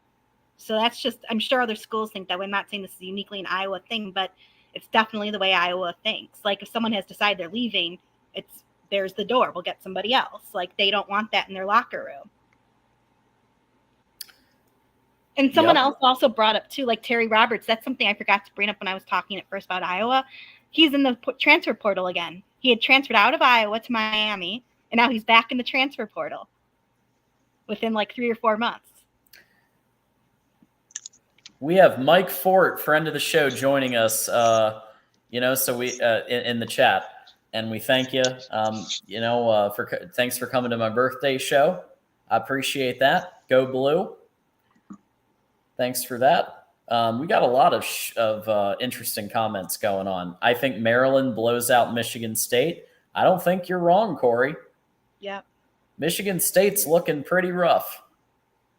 They're going to have a tough time. I think they've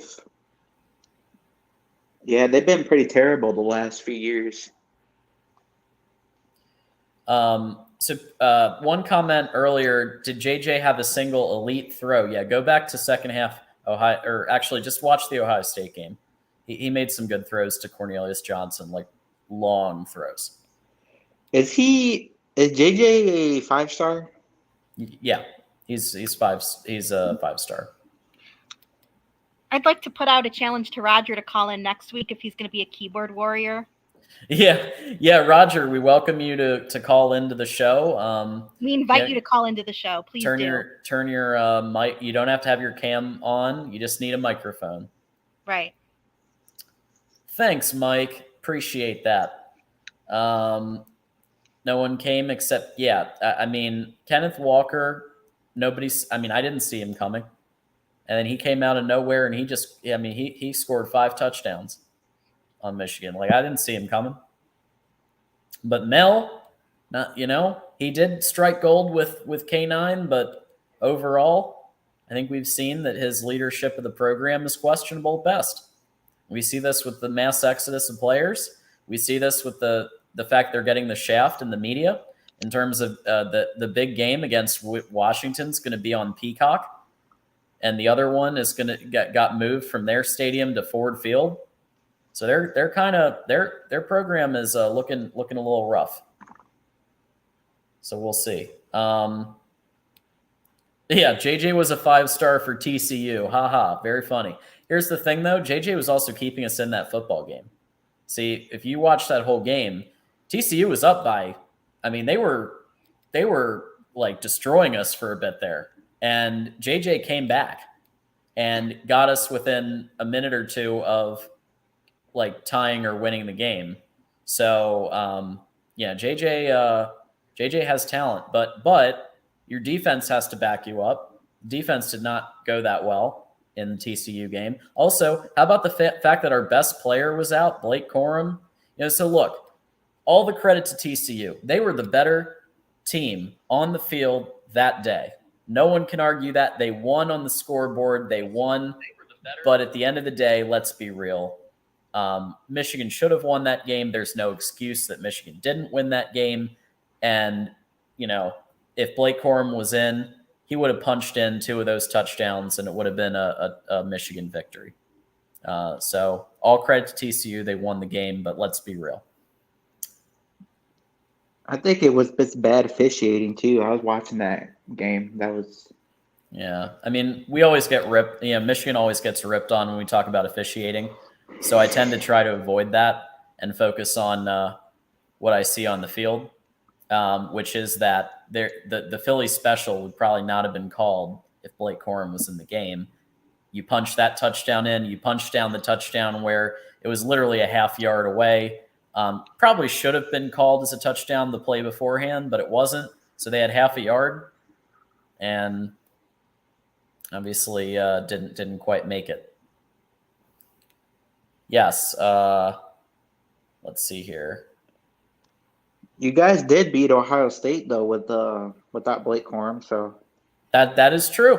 That was a masterfully called game. You got to give the credit to the offensive coordinators. You got to give the credit to JJ, and you also have to give the not so much credit to Knowles for not respecting JJ's ability to pass, and just like really going all in on stopping the run. I guess you got to take away something. You got to take away some, and JJ hadn't shown yet the dynamic ability against tough opponents. So if you're Knowles, what do? Well, you probably do what he did, which is put 10 guys in the box, try to stop the run.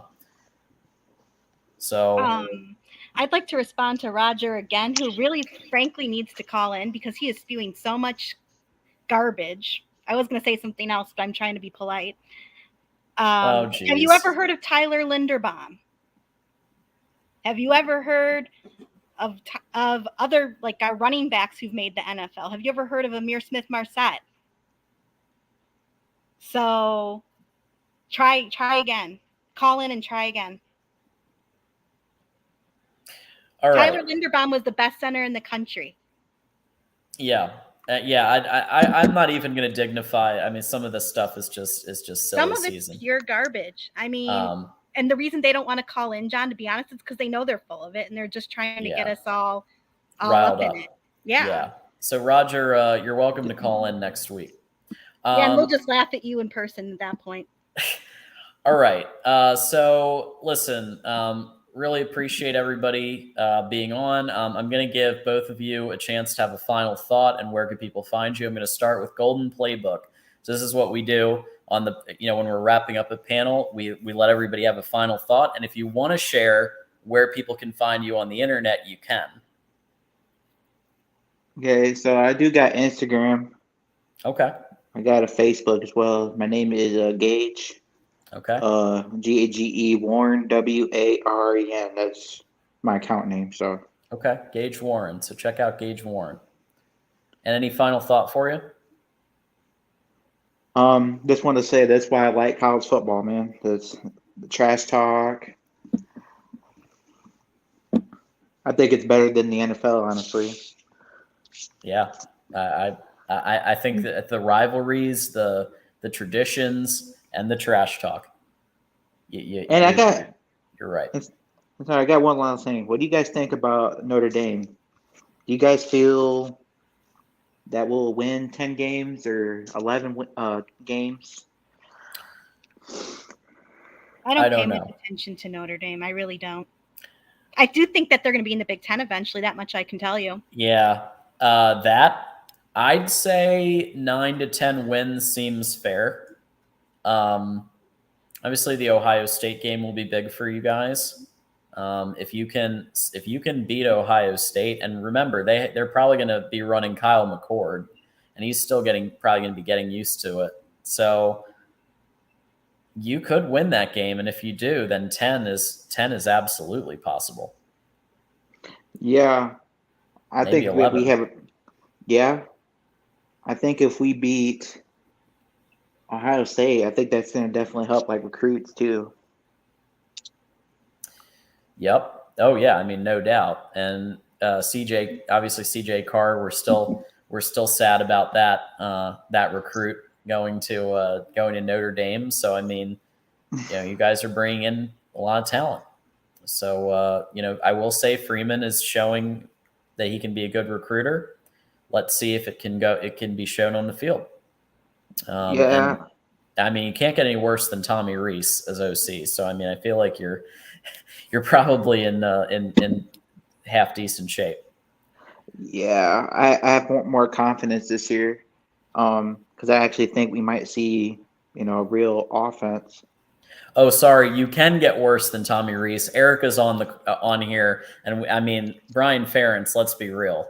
Like that's just been she's been very vocal about that. That's been a dumpster fire. Brian Ferentz, like he either needs to be demoted back to coaching tight ends because he was actually good at that, or he needs to go to NFL, or he just needs to be fired and find something else. I don't know, like water boy or something. Assistant to the general manager at assistant to the regional manager. Isn't that the office?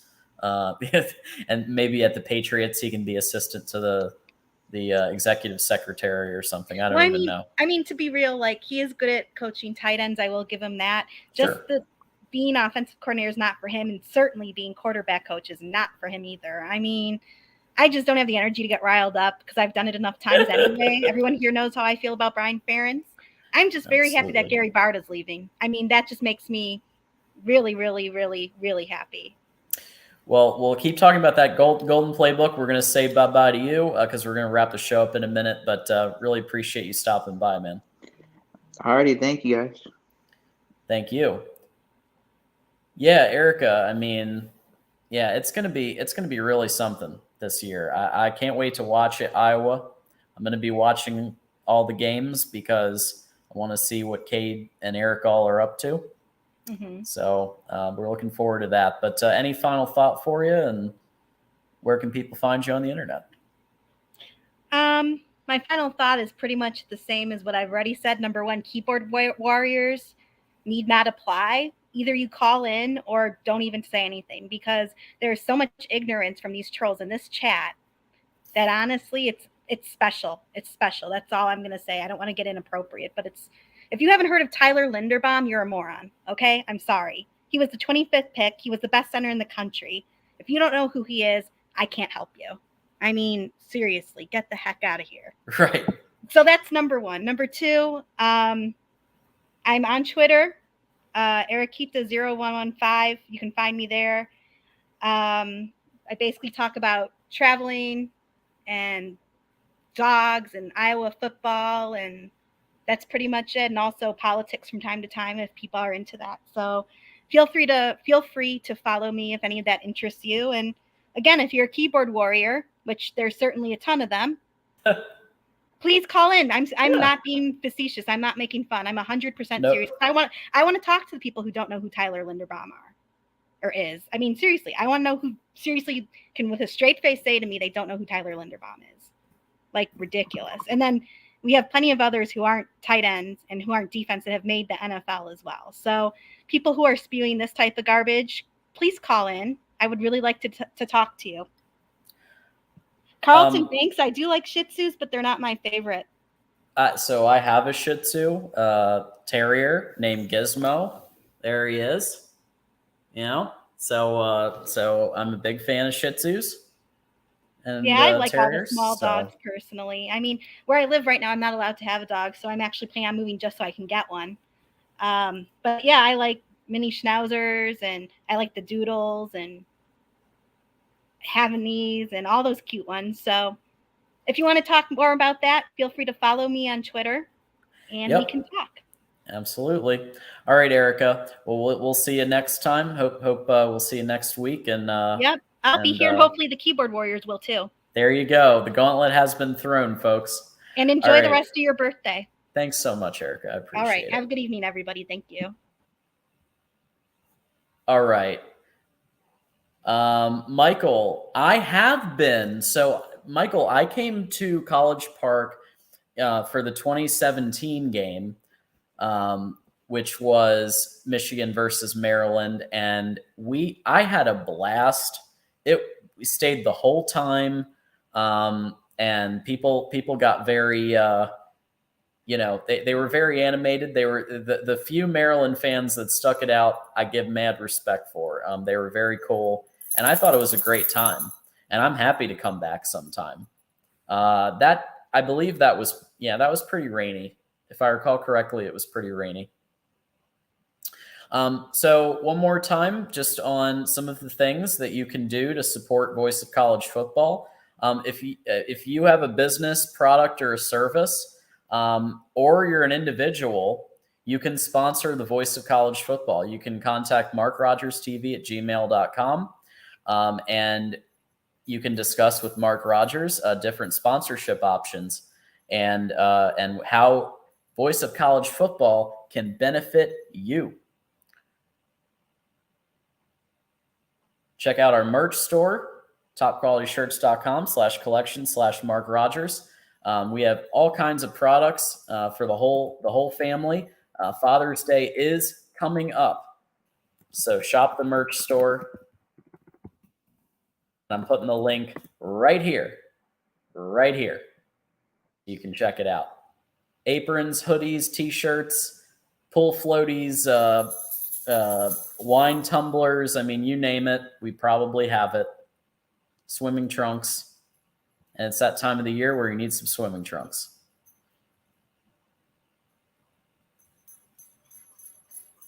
When you're doing your shopping on Amazon, don't forget to click Mark's link. It takes 2 seconds, guys. Come on.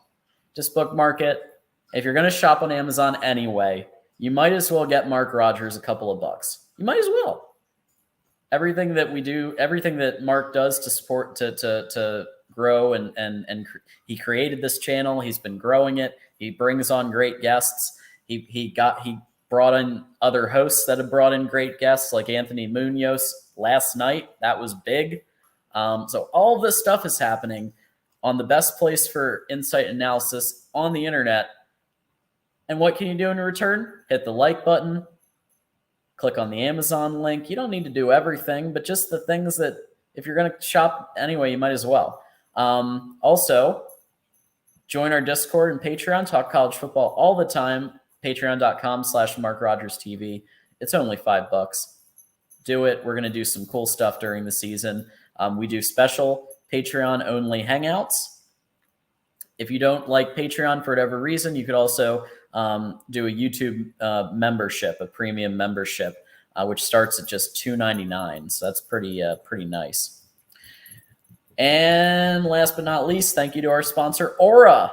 Get yourself a 2-week free trial. Protect yourself. And I'm going to post the link right here so that everybody can do their free trial of Aura. If you do that, it helps a lot. Okay? So get your free trial. Protect yourself. Internet can be a scary place. Make it happen. So I want to thank everybody who came to my birthday show. It was very nice. It's really hard when you're, Mark leaves big shoes to fill, and I do my best. And I really thank you all for listening, for coming on, for hitting the like button, for telling people, and anything else that you guys have done. Really appreciate it. Normally, I'm the 8 p.m. Eastern host of Big Ten Live, and I host Michigan Wolverines Live every Wednesday at 5 p.m. Eastern. That's right. You'll see me again in 2 days, Wednesday at 5 p.m. Eastern for Michigan Wolverines Live. And you can find me on Twitter. I posted everybody else's, so I'm going to post mine now. At John Diadamo. Follow John on Twitter. There we go. Okay, so there we go. Thanks so much. And Mike, that's okay. You can catch it on demand. You know that. Happy birthday, Big Red. Thanks, Yao Ming. We got Yao Ming stopping by. Come on now. Now we've got celebrities in here. So that's great. Okay, folks, have a great night. And, I'm going to say it. Go Blue. Bye-bye.